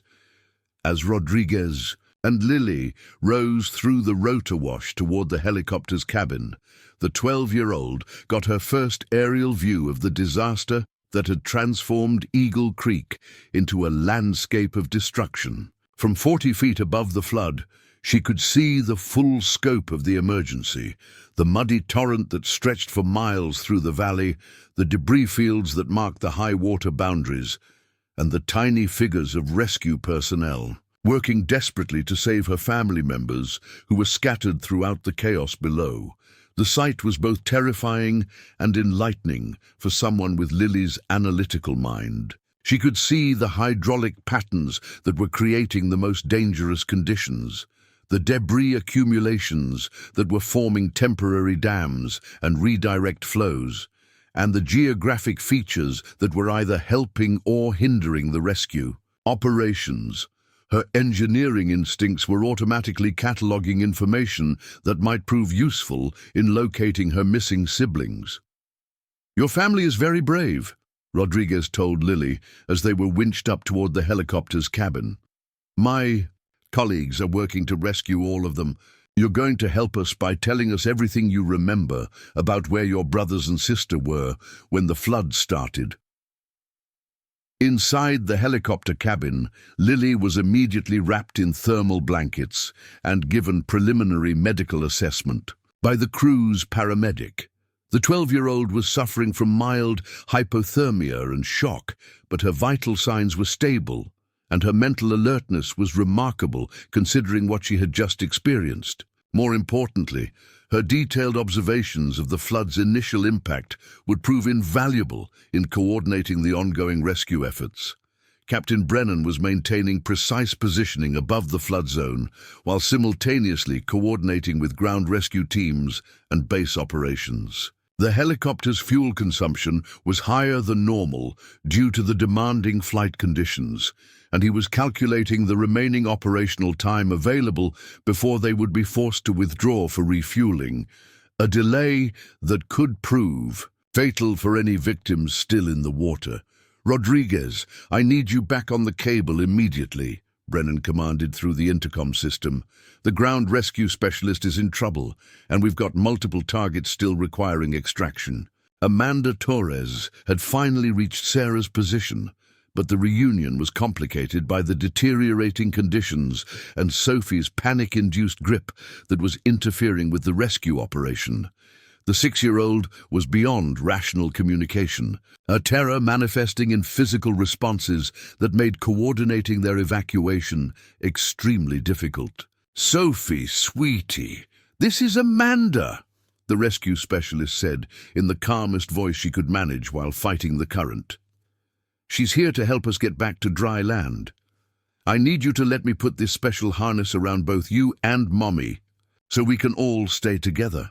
But Sophie's response was to cling even tighter to her mother, her small body rigid with fear and her voice producing the kind of heartbroken wailing that spoke of trauma beyond her ability to process. The 6-year-old had watched her siblings disappear into the flood, and she was determined not to be separated from her mother regardless of the consequences.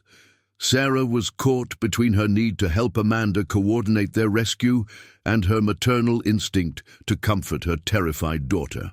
The physical demands of fighting the current while supporting Sophie's weight were depleting her strength rapidly, and she was beginning to show signs of the exhaustion that could lead to fatal mistakes in emergency situations. "Amanda, I don't think I can hold on much longer," Sarah gasped, the admission carrying all the weight of a mother's worst fears. "Sophie won't let go, and I'm losing feeling in my legs from the cold." The rescue specialist immediately recognized the signs of advancing hypothermia and physical exhaustion that could transform a manageable rescue into a multiple fatality situation. Amanda's training had taught her that parent-child rescue scenarios often created cascading emergencies as family members made desperate decisions based on emotion rather than survival logic. "Sarah, look at me," Amanda commanded, using the authoritative tone that was designed to cut through panic and confusion. "Your daughter needs you to stay strong for just a few more minutes. I'm going to get both of you secured to my rescue line, and then the helicopter is going to lift all 3 of us to safety together, but I need you to help me by staying calm and following my instructions exactly." The coordination between Amanda's ground rescue and the helicopter operations above required communication protocols that were being invented in real time.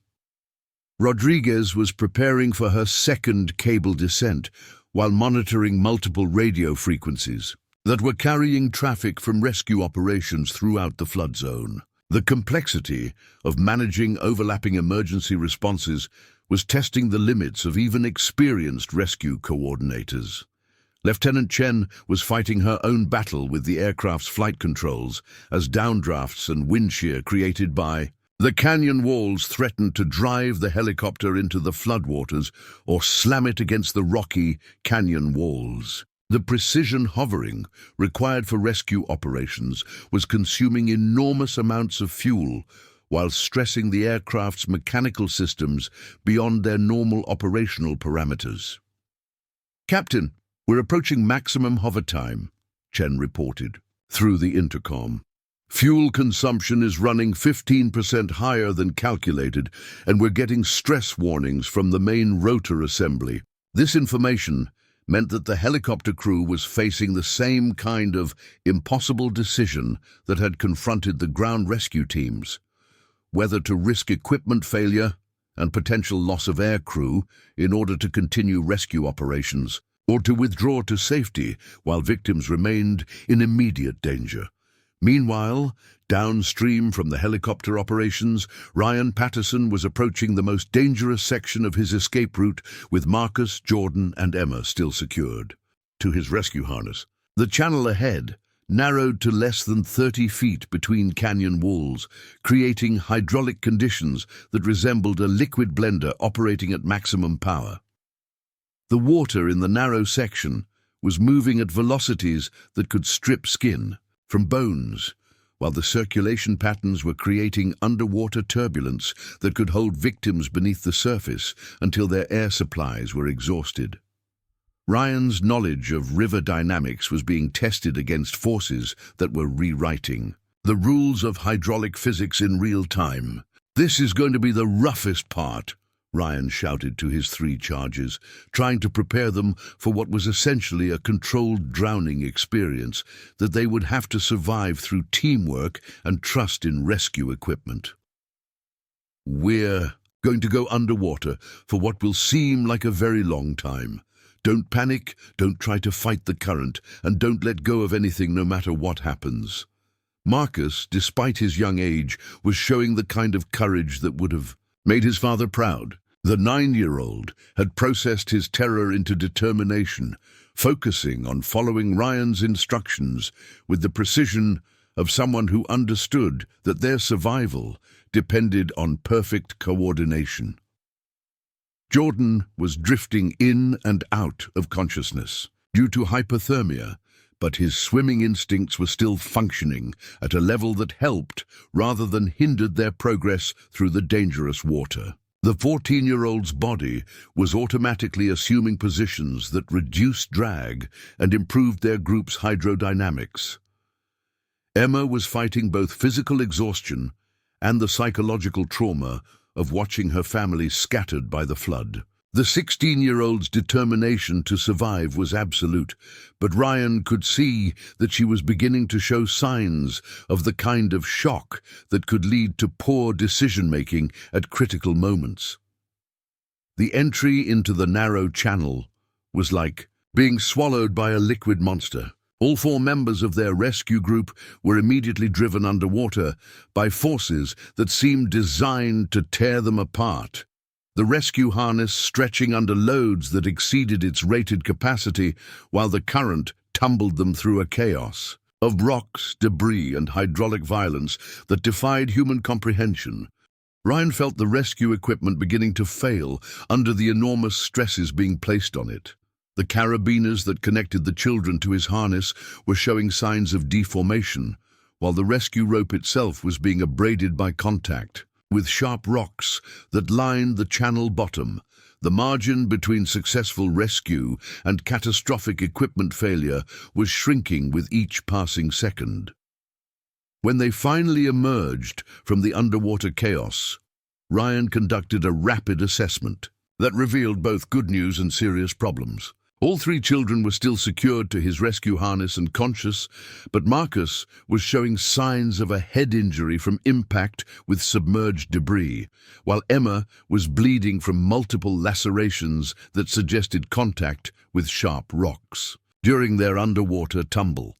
More critically, Ryan could see that their escape route was leading them toward a section of the creek where the flood had created a massive debris dam composed of uprooted trees, boulders, and the remnants of human structures that had been destroyed upstream. The dam was creating a temporary lake that was rising rapidly as floodwaters backed up behind the obstruction. The debris dam represented both an opportunity and a deadly threat. If they could reach the relatively calm water behind the obstruction, they might be able to rest and recover while waiting for rescue support. But if the dam failed while they were in the backup area, they would be caught in a catastrophic release of water and debris that would make their current situation seem manageable by comparison.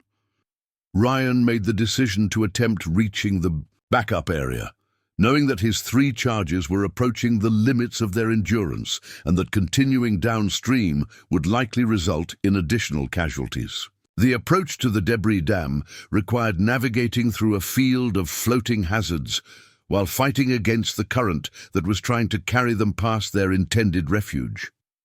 The physical demands of maneuvering 3 exhausted children through the debris field while maintaining his own strength for whatever challenges lay ahead were pushing Ryan beyond his normal capabilities. His 12 years of professional river guiding had prepared him for technical rescues, but nothing in his experience had involved conditions that combined the raw power of floodwaters with the life-or-death responsibility for multiple young victims. As they approached the debris dam, Ryan activated his emergency beacon and attempted to establish radio contact with the helicopter crew that was working upstream. The rescue operations throughout Eagle Creek needed to be coordinated to prevent conflicts and ensure that limited resources were being used most effectively. Rescue 7. This is Patterson with 3 victims approaching debris dam at mile marker 7. He spoke into his waterproof radio, requesting guidance on extraction options and medical support for injured children. The response from Captain Brennan was immediate and carried news that changed the entire tactical situation. Patterson, be advised we have located your missing 4th victim. Jake Mitchell is alive, but trapped in a hydraulic feature approximately half-mile downstream from your position. Rescue operations are in progress, but the victim's condition is critical.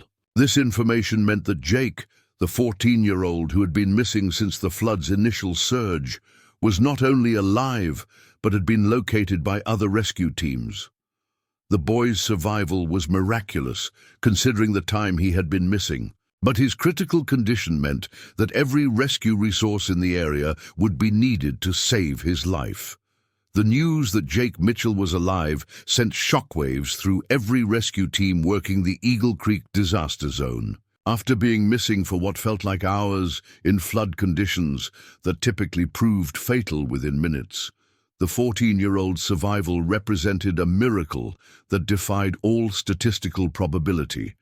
But his critical condition and precarious location meant that the most dangerous rescue operation of the day was yet to come.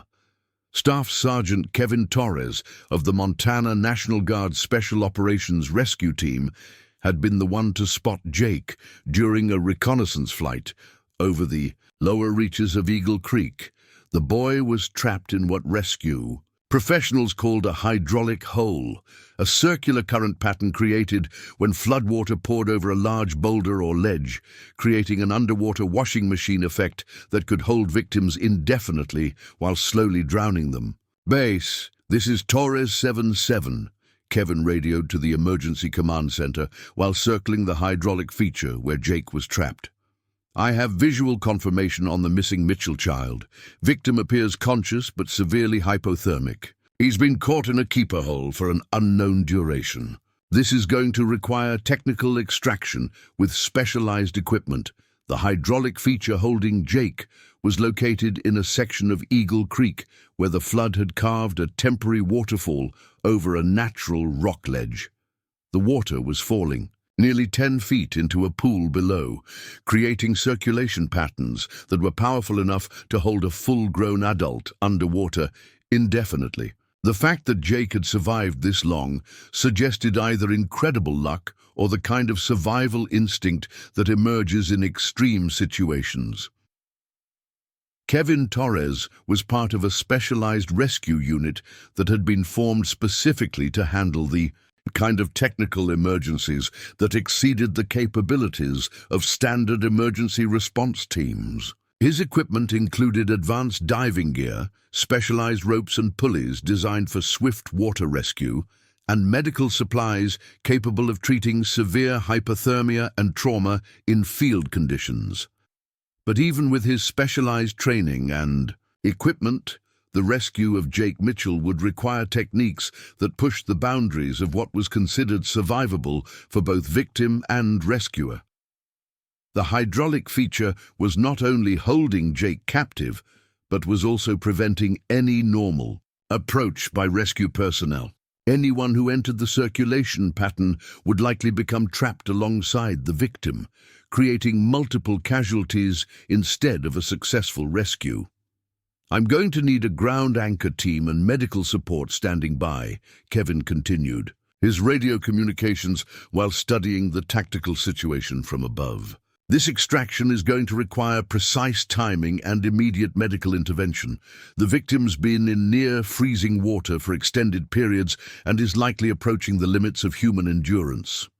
Meanwhile, upstream at the debris dam, where Ryan Patterson had successfully brought Marcus, Jordan, and Emma to temporary safety, the river guide was conducting his own assessment of the children's medical condition while monitoring radio communications about Jake's discovery. The relative calm behind the debris obstruction was providing the first opportunity for detailed evaluation since the rescue began, and what he found was both encouraging and deeply concerning.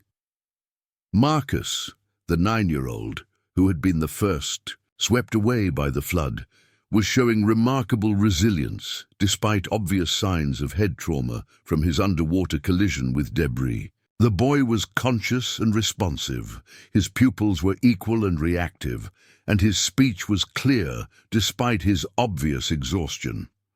But a growing lump on the left side of his head suggested possible concussion that would require medical evaluation. Beyond Ryan's field capabilities, "How are you feeling, buddy?" Ryan asked while checking Marcus for additional injuries that might have been masked by adrenaline and cold water.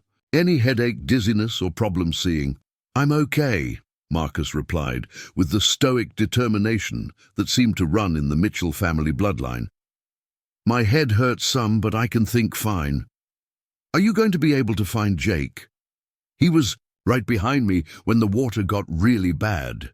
The 9-year-old's concern for his missing brother demonstrated the kind of family loyalty that had kept the Mitchell children functioning as a unit even after their father's death. Despite his own trauma and injuries, Marcus was primarily worried about his siblings who were still in danger. Jordan was in more serious condition, his hypothermia having progressed to a level that was affecting his coordination and mental clarity. The 14-year-old was conscious, but showing signs of confusion and disorientation that indicated his core body temperature had dropped to dangerous levels. Ryan wrapped the teenager in emergency thermal blankets while establishing a windbreak using debris from the dam to prevent further heat loss. "Jordan, I need you to stay awake and keep talking to me," Ryan instructed while monitoring the boy's vital signs. "Tell me about your swimming training. What's your favorite stroke?" The conversation was designed to keep Jordan mentally engaged while Ryan assessed his neurological function. Hypothermia victims who lost consciousness often didn't regain it without immediate medical intervention, and Ryan's field medical supplies were limited to basic emergency care rather than advanced life support. Emma was physically the least affected by their ordeal, but psychologically she was carrying the heaviest burden. The 16-year-old had appointed herself as the family's second mother after their father's death, and watching her siblings scattered by the flood was affecting her more deeply than her own physical trauma. She was bleeding from multiple lacerations and showing signs of shock, but her primary focus was on coordinating information about her missing family members. "Ryan, you said they found Jake," Emma asked while helping to monitor Jordan's condition. "Is he really alive? And what about Mom and Sophie and Lily? Are they safe?" The questions carried all the weight of a teenager who had been forced to grow up too quickly and was now facing the possibility that her family might be destroyed by forces beyond anyone's control. Ryan's answers would need to provide hope without making promises that might prove false if additional rescue operations failed. "Jake is alive, and rescue teams are working to get him out of a difficult situation," Ryan replied honestly while continuing his medical assessments. "The helicopter crew rescued Lily, and they're working on getting your mum and Sophie to safety.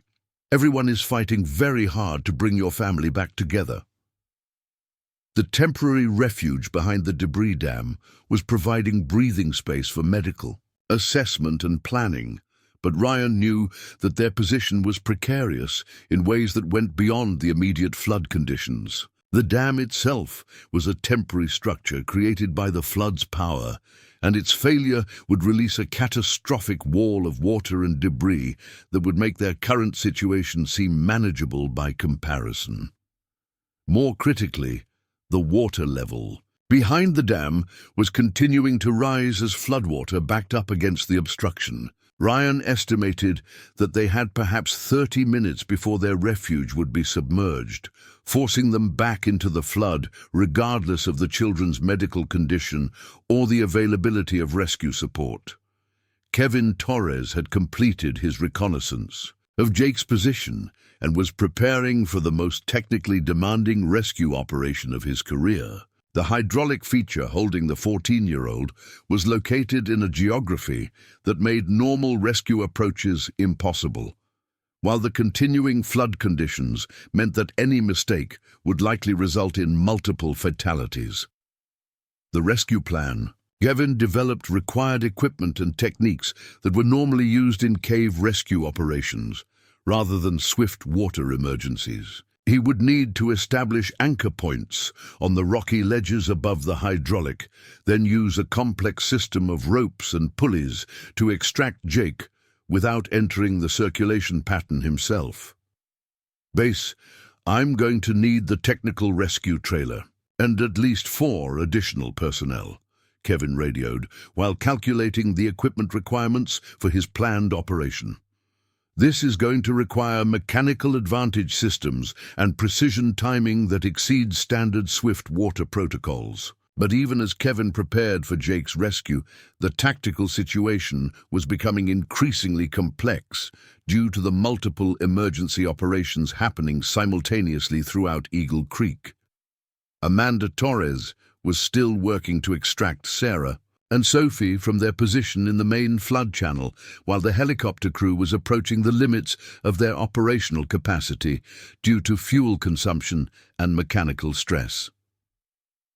The coordination of multiple rescue operations while dealing with continuing deterioration of conditions required the kind of emergency management that pushed the boundaries of standard protocols. Every decision made by one rescue team affected the options available to others, while the flood's continuing power was creating new hazards faster than they could be addressed.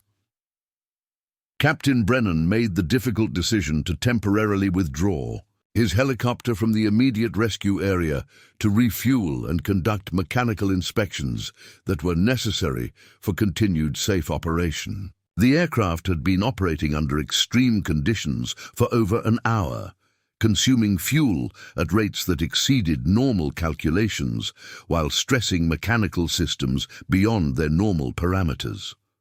All ground units, be advised that Rescue 7 is departing for emergency refuel and maintenance, Brennan announced over the tactical radio frequency.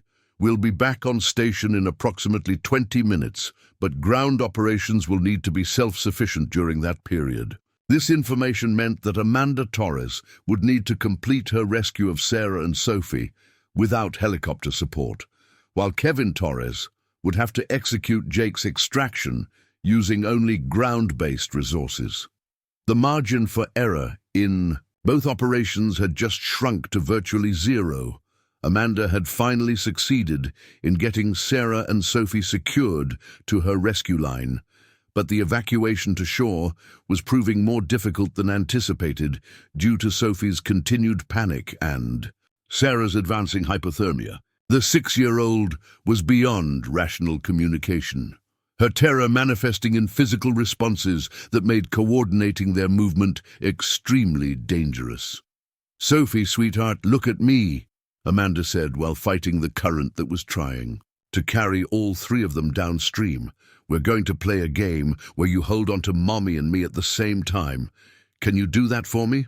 But Sophie's response was to cling even tighter to her mother, her small body rigid with fear, and her voice producing heartbroken wailing that spoke of trauma beyond her ability to process. The 6-year-old's terror was not only psychologically devastating, but was also creating physical complications that endangered all 3 of them.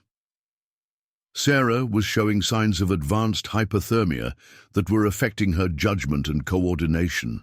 The combination of cold water exposure, physical exhaustion, and emotional trauma was pushing her beyond her ability to assist in their rescue. Amanda realized that she was essentially conducting a single-handed rescue of 2 people, while fighting conditions that challenged even her professional capabilities. The rescue line connecting them to shore was holding under the strain, but Amanda could feel that the anchor points were being tested beyond their design specifications. The trees she had used to secure her rescue system were showing signs of stress, their root systems loosened by the saturated soil and the enormous forces being transmitted through the rescue rope. "Sarah, I need you to help me by staying as calm as possible," Amanda instructed while calculating the remaining distance to safety. "We're making progress, but I need you to focus on helping Sophie stay calm while I do the technical work." The coordination between Amanda's rescue operation and Kevin Torres's preparation for Jake's extraction was happening through radio communications that were becoming increasingly difficult due to the noise level and the complexity of the tactical situation. Both rescuers were operating at the limits of their training and equipment while dealing with conditions that exceeded standard emergency protocols. Kevin had completed his equipment preparation and was beginning the complex process of establishing anchor points for Jake's extraction when he received radio communication that changed the entire tactical picture. Additional rescue resources were becoming available as National Guard units were redeployed from other flood emergencies that had been resolved or stabilized. "Torres 7-7, this is base operations." The radio crackled with news that offered hope for successful resolution of the Eagle Creek emergency. "Be advised that additional air assets and ground personnel are en route to your location.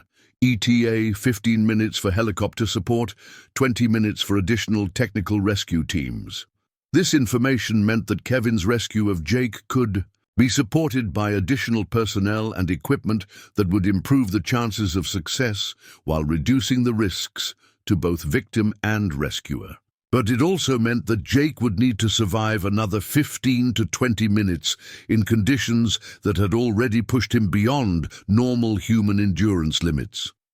The hydraulic feature holding Jake was showing no signs of weakening, and Kevin could see that the 14-year-old was beginning to show signs of the kind of exhaustion that often preceded final collapse in hypothermia victims. Every minute that passed reduced Jake's chances of survival, while the increasing complexity of the rescue operation was consuming precious time that might make the difference between life and death. Ryan Patterson, monitoring radio communications from his position behind the debris dam, was calculating his own options for contributing to Jake's rescue while ensuring the safety of the 3 children he had already brought to temporary refuge. The water level behind the dam was continuing to rise, and he estimated that they had perhaps 20 minutes before their position would become untenable. The convergence of multiple rescue operations, limited resources, and continuing deterioration of conditions was creating a perfect storm of emergency management challenges that would test every aspect of professional rescue capabilities. The next 20 minutes would determine whether the Eagle Creek flood emergency ended in miraculous survival or unprecedented tragedy, with the margin between success and failure measured in split-second decisions and flawless execution under impossible conditions. Marcus, Jordan, and Emma waited with Ryan behind the failing debris dam, their survival dependent on rescue operations they could only monitor through radio communications. Sophie continued her terrified clinging to her mother, while Amanda Torres fought to bring them both to safety against impossible odds. And somewhere in the churning hydraulic feature downstream, Jake Mitchell held on to life by sheer force of will, while professional rescuers prepared for the most technically demanding operation in Eagle Creek's history. The final phase of the rescue was about to begin, with every person involved understanding that the next few decisions would determine whether the Mitchell family would be reunited or forever scattered by the flood's unforgiving power. Kevin Torres had completed his anchor point installation and was preparing to deploy the mechanical advantage system that would either save Jake's life or become the site of multiple casualties if the operation failed. The hydraulic feature holding the 14-year-old was unlike anything in his rescue manual, a liquid prison that required techniques borrowed from cave rescue, industrial rope access, and pure improvisation born of desperation. The anchor points Kevin had established consisted of a complex arrangement of cams, pitons, and natural rock features that would need to support forces far exceeding their individual ratings. The rescue load would be distributed across multiple points to prevent catastrophic failure, but the mathematics of the operation existed at the bleeding edge of what rescue equipment could withstand. Base. This is Torres 7-7 beginning. Victim approach. Kevin spoke into his headset while checking his safety systems one final time. I'm committed to the technical rescue sequence. Any equipment failure at this point will result in multiple casualties. The approach to Jake's position required Kevin to descend a nearly vertical rock face while managing rope systems that would allow him to reach into the hydraulic feature without being trapped by its circulation patterns. The margin for error was measured in inches, and any miscalculation would result in two people caught in the same liquid trap instead of a successful rescue. As Kevin began his descent, he could see Jake's condition more clearly than had been possible from his aerial reconnaissance.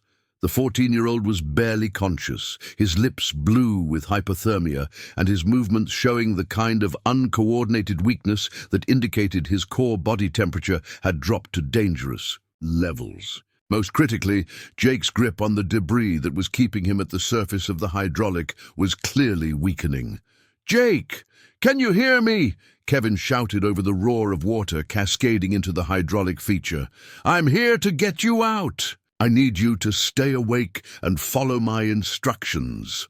The response was barely audible, but Kevin could see Jake's head turn toward his voice, indicating that the boy was still conscious and responsive despite his obviously deteriorating condition. This was encouraging from a rescue perspective, as conscious victims could assist in their own extraction, but it also meant that Jake was aware enough to experience the terror of his situation. Kevin's rescue harness was equipped with a secondary line designed specifically for victim extraction from water hazards. The system would allow him to secure Jake and then use mechanical advantage to lift both of them clear of the hydraulic without requiring the victim to have any functional strength or coordination. The moment when Kevin's rescue line made contact with Jake marked the beginning of the most technically demanding extraction sequence in Montana rescue history. The hydraulic feature was fighting their every movement, trying to drag both rescuer and victim back into its circulation pattern with forces that could crush bones and hold them underwater until their air supplies were exhausted. "Jake, I'm going to put this harness around you," Kevin explained, while fighting the hydraulic's power to position the rescue equipment. "When I give you the signal, I need you to let go of whatever you're holding and trust the equipment to keep you safe." The coordination required between Kevin's rope work and Jake's release of his current handhold needed to be perfect. If Jake let go too early, he might be swept deeper into the hydraulic before the rescue harness could support him. If he held on too long, the mechanical forces involved in the extraction could cause injury or equipment failure. Meanwhile, Amanda Torres had made significant progress in bringing Sarah and Sophie toward shore, but the final approach was proving to be the most dangerous part of their journey. The bank where they needed to exit the flood was steep and slippery, made treacherous by the saturated soil and the debris that had been deposited by the rising water. Sophie's terror had evolved into a kind of catatonic state where she was no longer actively fighting the rescue, but was also unable to assist in any meaningful way. The 6-year-old had essentially shut down psychologically, leaving Amanda to manage the physical challenges of the evacuation, while Sarah's hypothermia continued to affect her coordination and decision-making abilities. "Almost there, Sarah," Amanda said while calculating the final moves required to get both mother and daughter onto solid ground. "I can see dry land. Your family is going to be back together very soon." The encouragement was as much for Amanda's own benefit as for Sarah's, as the rescue specialist was approaching the limits of her own physical endurance. The combination of cold water, strong current, and the responsibility for 2 lives had been testing her capabilities for over an hour, pushing her beyond the normal operational parameters for swift water rescue. Ryan Patterson was monitoring multiple radio frequencies while keeping watch over Marcus, Jordan, and Emma at their temporary refuge behind the debris dam. The water level around their position was continuing to rise, and he could see signs that the dam itself was beginning to show structural stress under the enormous hydraulic pressures building behind it. "How much longer do you think we can stay here?" Emma asked, her 16-year-old mind automatically calculating the physics of their situation and arriving at conclusions that offered little reason for optimism. "Help is coming," Ryan replied, trying to project confidence while privately calculating their evacuation options if the dam failed or their refuge became completely submerged. "The helicopter is refueling and will be back soon. We just need to hold our position a little longer." But even as Ryan spoke reassuring words, he was preparing contingency plans that would require them to re-enter the flood if their current position became untenable. The 3 children were in no condition for another extended period in the water, and any additional exposure to hypothermia and trauma could prove fatal for one or more of them. Marcus was showing signs of possible concussion that were becoming more apparent as the adrenaline from their initial rescue began to wear off. The 9-year-old was experiencing occasional confusion and complained of increasing headache, symptoms that required medical evaluation beyond Ryan's field capabilities. Jordan's hypothermia was progressing despite Ryan's efforts to provide warming and shelter. The 14-year-old was drifting in and out of clear consciousness, requiring constant monitoring to ensure that he didn't slip into the kind of deep hypothermic state that often proved irreversible without immediate hospital-level medical intervention. Kevin Torres had successfully secured Jake in the rescue harness and was beginning the extraction sequence that would either lift them both clear of the hydraulic or result in equipment failure that could prove fatal for both rescuer and victim. The mechanical advantage system was operating at the very limits of its design specifications, with forces that were approaching the breaking strength of individual components. "Base, beginning victim extraction," Kevin reported while monitoring his equipment for signs of stress or failure. "All systems are holding, but we're operating beyond normal safety margins." The extraction was proceeding with agonizing slowness, each inch of progress requiring enormous effort from the mechanical systems, while the hydraulic feature fought to reclaim its victims. Kevin could feel the rescue equipment stretching under loads that exceeded manufacturer specifications, but the alternative was leaving Jake to die in conditions that had already tested human endurance beyond reasonable limits. Jake was barely conscious during the extraction, his hypothermia having progressed to the point where his body was essentially shutting down non-essential functions to preserve core temperature. The 14-year-old's survival was dependent entirely on Kevin's technical expertise and the reliability of rescue equipment that was being tested far beyond its intended operational parameters. The moment when they finally cleared the hydraulic feature's circulation pattern was marked by a sudden reduction in the forces trying to drag them back into the liquid trap. Kevin felt the transition as his rope system shifted from fighting the hydraulic to supporting a more manageable load, indicating that the most dangerous phase of the extraction was complete. "Base, victim is clear of the hydraulic," Kevin reported with relief that was audible in his voice, despite his professional training.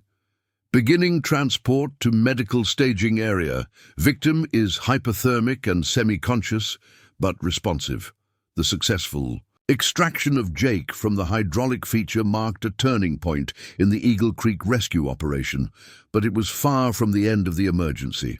Multiple rescue operations were still in progress, with Amanda Torres fighting to complete her evacuation of Sarah and Sophie, while Ryan Patterson prepared for the possibility that his refuge might become untenable before helicopter support could return. The coordination of medical treatment, evacuation procedures, and family reunification would require the same level of precision and teamwork that had characterized the rescue operations themselves. Jake's condition required immediate warming and medical evaluation, while the other children scattered throughout the rescue zone needed assessment and treatment for various combinations of hypothermia, trauma, and psychological shock. The Eagle Creek Medical Staging Area had been established on higher ground nearly a mile from the flood zone, where emergency medical technicians and paramedics worked frantically to treat the victims as they were brought in from the various rescue operations. What had begun as a routine camping trip for the Mitchell family had transformed into the largest coordinated rescue operation in Montana's recent history, involving multiple agencies and testing the limits of emergency response capabilities. Dr. Rebecca Martinez, the emergency physician who had been flown in from Billings to coordinate medical care, surveyed the organized chaos of her improvised field hospital with the practiced eye of someone who had worked disaster scenes throughout her 20-year career. But even her extensive experience in trauma medicine hadn't fully prepared her for the complexity of treating multiple hypothermia and trauma cases under field conditions, while additional victims continued to arrive from ongoing rescue operations. Lily Mitchell had been the first to arrive at the medical staging area, delivered by the helicopter crew who had extracted her from her disappearing island refuge. The 12-year-old was wrapped in thermal blankets and connected to monitoring equipment that tracked her vital signs, while warming protocols slowly brought her core body temperature back to safe levels. Despite her ordeal, Lily's condition was the most stable of any family member, and her analytical mind was already processing the events that had scattered her family across the flood zone. "Doctor, will my brothers and sisters be okay?" Lily asked, while medical technicians worked to establish an IV line that would help with rehydration and warming. "I saw the flood take all of them. Are they really still alive?" Dr. Martinez had learned through years of emergency medicine that honesty, tempered with appropriate hope, was the best approach when dealing with young patients who had experienced trauma. "Your sister Emma and brothers Marcus and Jordan have been rescued and are being brought here for treatment. Jake was found alive but is in more serious condition. Your mother and little sister Sophie are also being rescued as we speak." The information was both relieving and terrifying for Lily, whose engineering mind immediately began calculating probabilities and scenarios based on the limited data available. The 12-year-old understood enough about hypothermia and trauma to recognize that survival didn't guarantee full recovery, and that her family's ordeal was far from over even if everyone reached the medical staging area alive. Kevin Torres arrived with Jake just as Dr. Martinez was completing her assessment of Lily's condition. The 14-year-old was unconscious and showing signs of severe hypothermia that placed him in immediate danger of cardiac complications.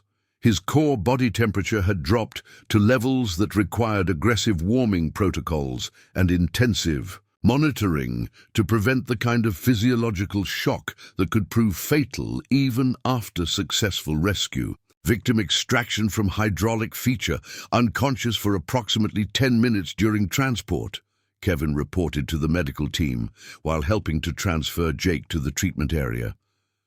Hypothermia, with estimated water exposure time of over 90 minutes, responsive to verbal stimuli, but coordination severely compromised. Dr. Martinez immediately recognized the critical nature of Jake's condition and began implementing the advanced hypothermia protocols that would either save his life or reveal that the rescue had come too late to prevent permanent damage.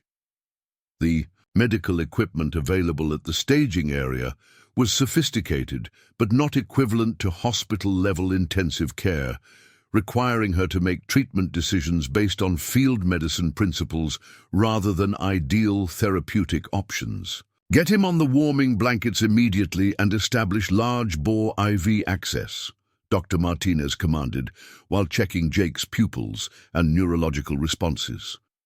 I want continuous cardiac monitoring and core temperature readings every 5 minutes. If we see any rhythm abnormalities, we'll need to be ready for emergency intervention.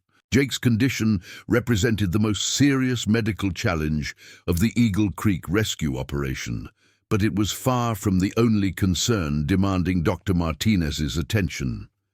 Radio communications indicated that Marcus, Jordan, and Emma were being transported from their refuge behind the debris dam, while Amanda Torres was still working to complete her evacuation of Sarah and Sophie from the main flood channel. The logistics of treating multiple hypothermia cases simultaneously while coordinating with ongoing rescue operations required the kind of emergency medical management that pushed the boundaries of field medicine capabilities.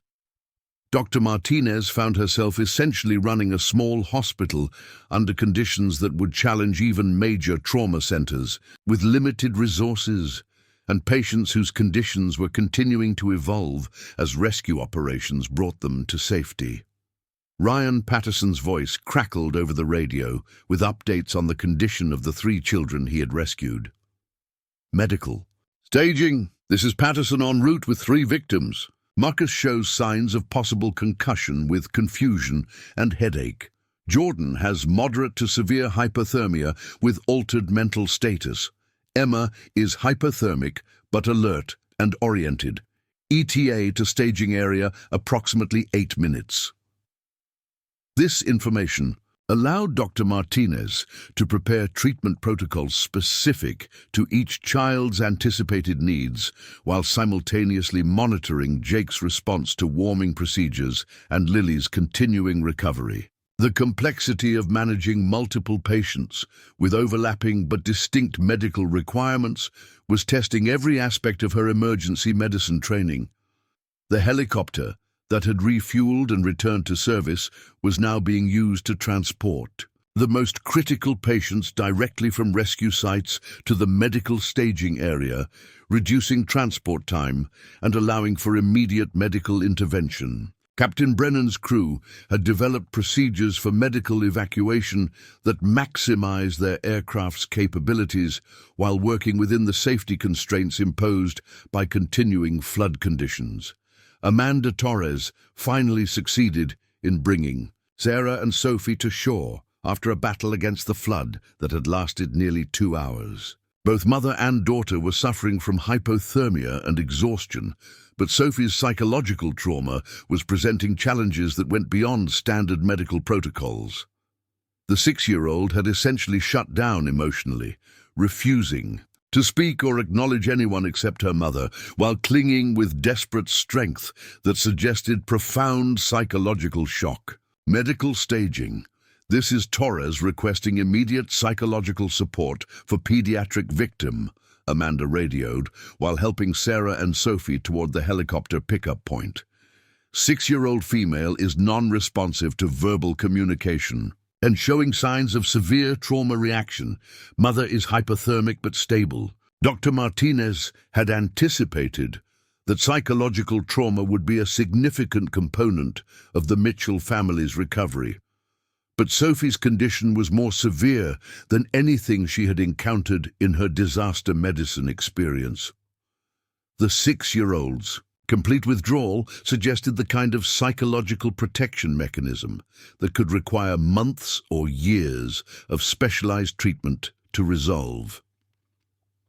When the helicopter delivered Sarah and Sophie to the medical staging area, the reunion with Lily was both heartbreaking and hopeful. Sarah's relief at seeing her daughter safe was immediately tempered by her desperate need to account for all 6 children, while Sophie's reaction to seeing Lily was the first sign of emotional responsiveness she had shown since being rescued.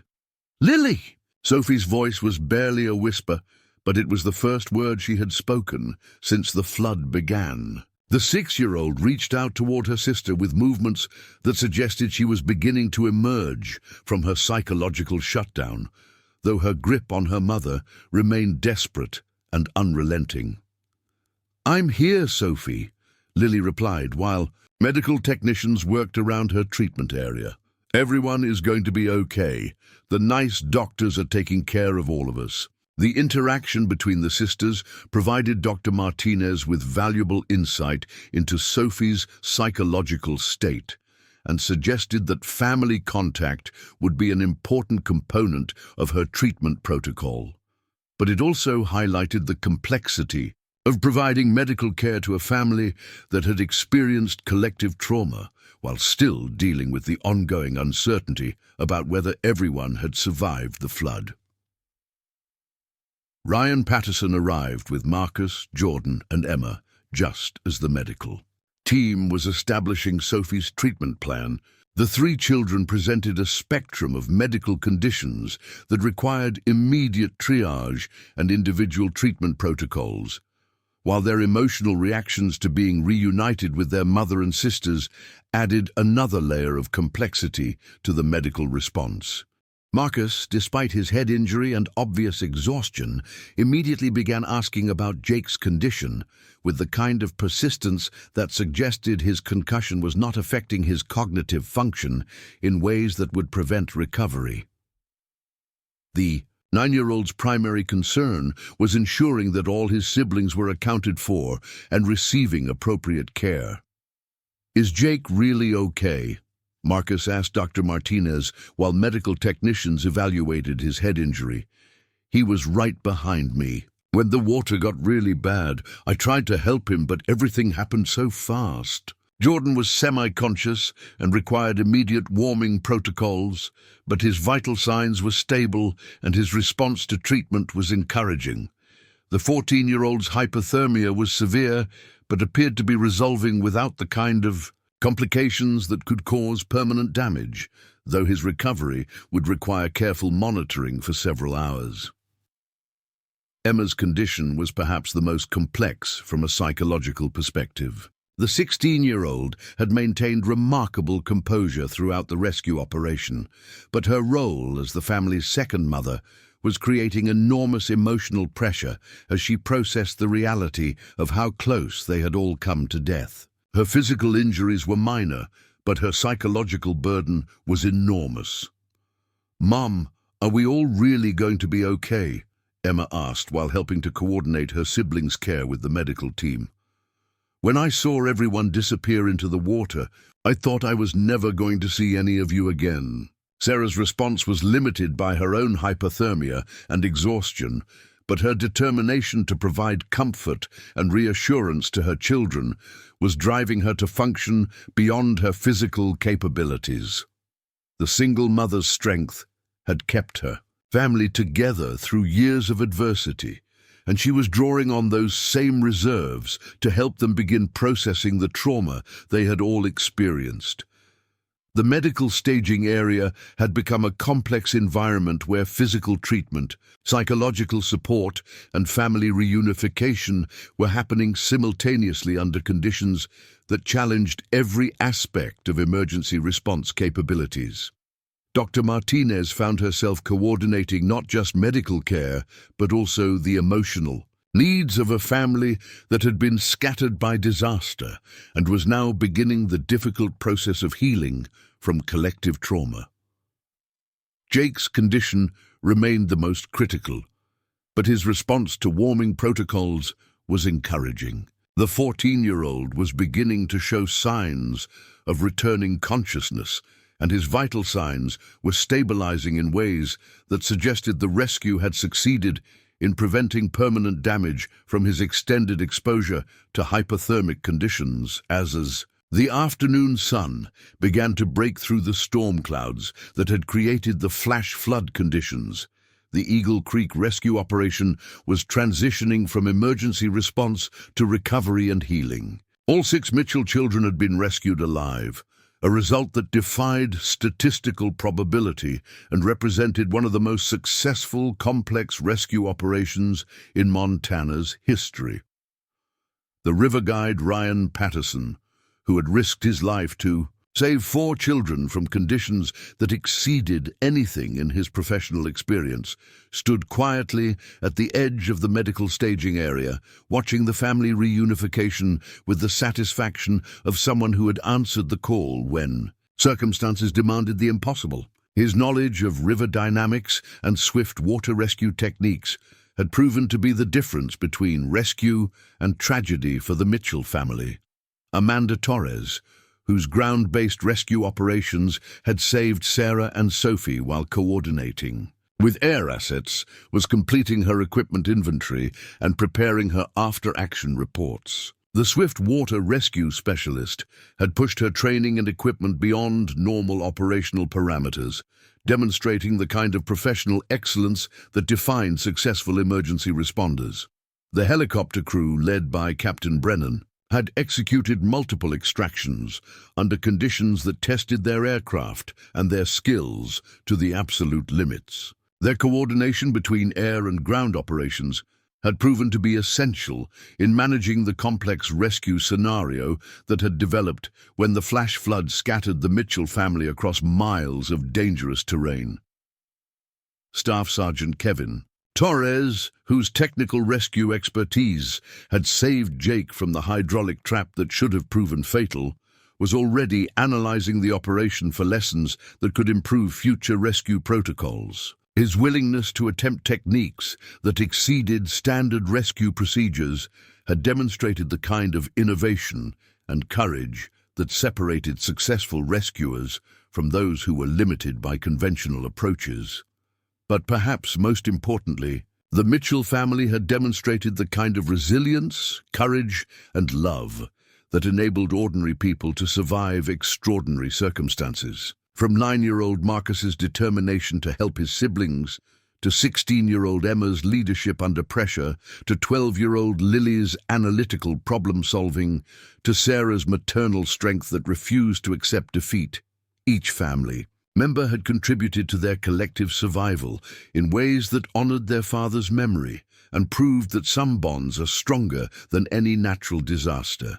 The Eagle Creek flood would be remembered as both a natural disaster and a testament to human courage, professional excellence, and the unbreakable bonds of family love. In the months and years that followed, the Mitchell family would heal from their physical and emotional trauma, while the rescue professionals who had risked everything to save them would carry the satisfaction of having answered the call when it mattered most. The turquoise waters of Eagle Creek would eventually return to their peaceful flow.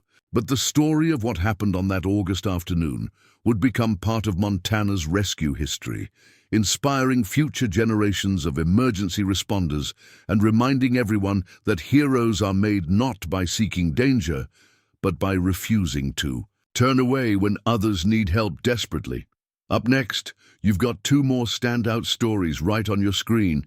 If this one hits the mark, you won't want to pass these up. Just click and check them out, and don't forget to subscribe and turn on the notification bell so you don't miss any upload from us.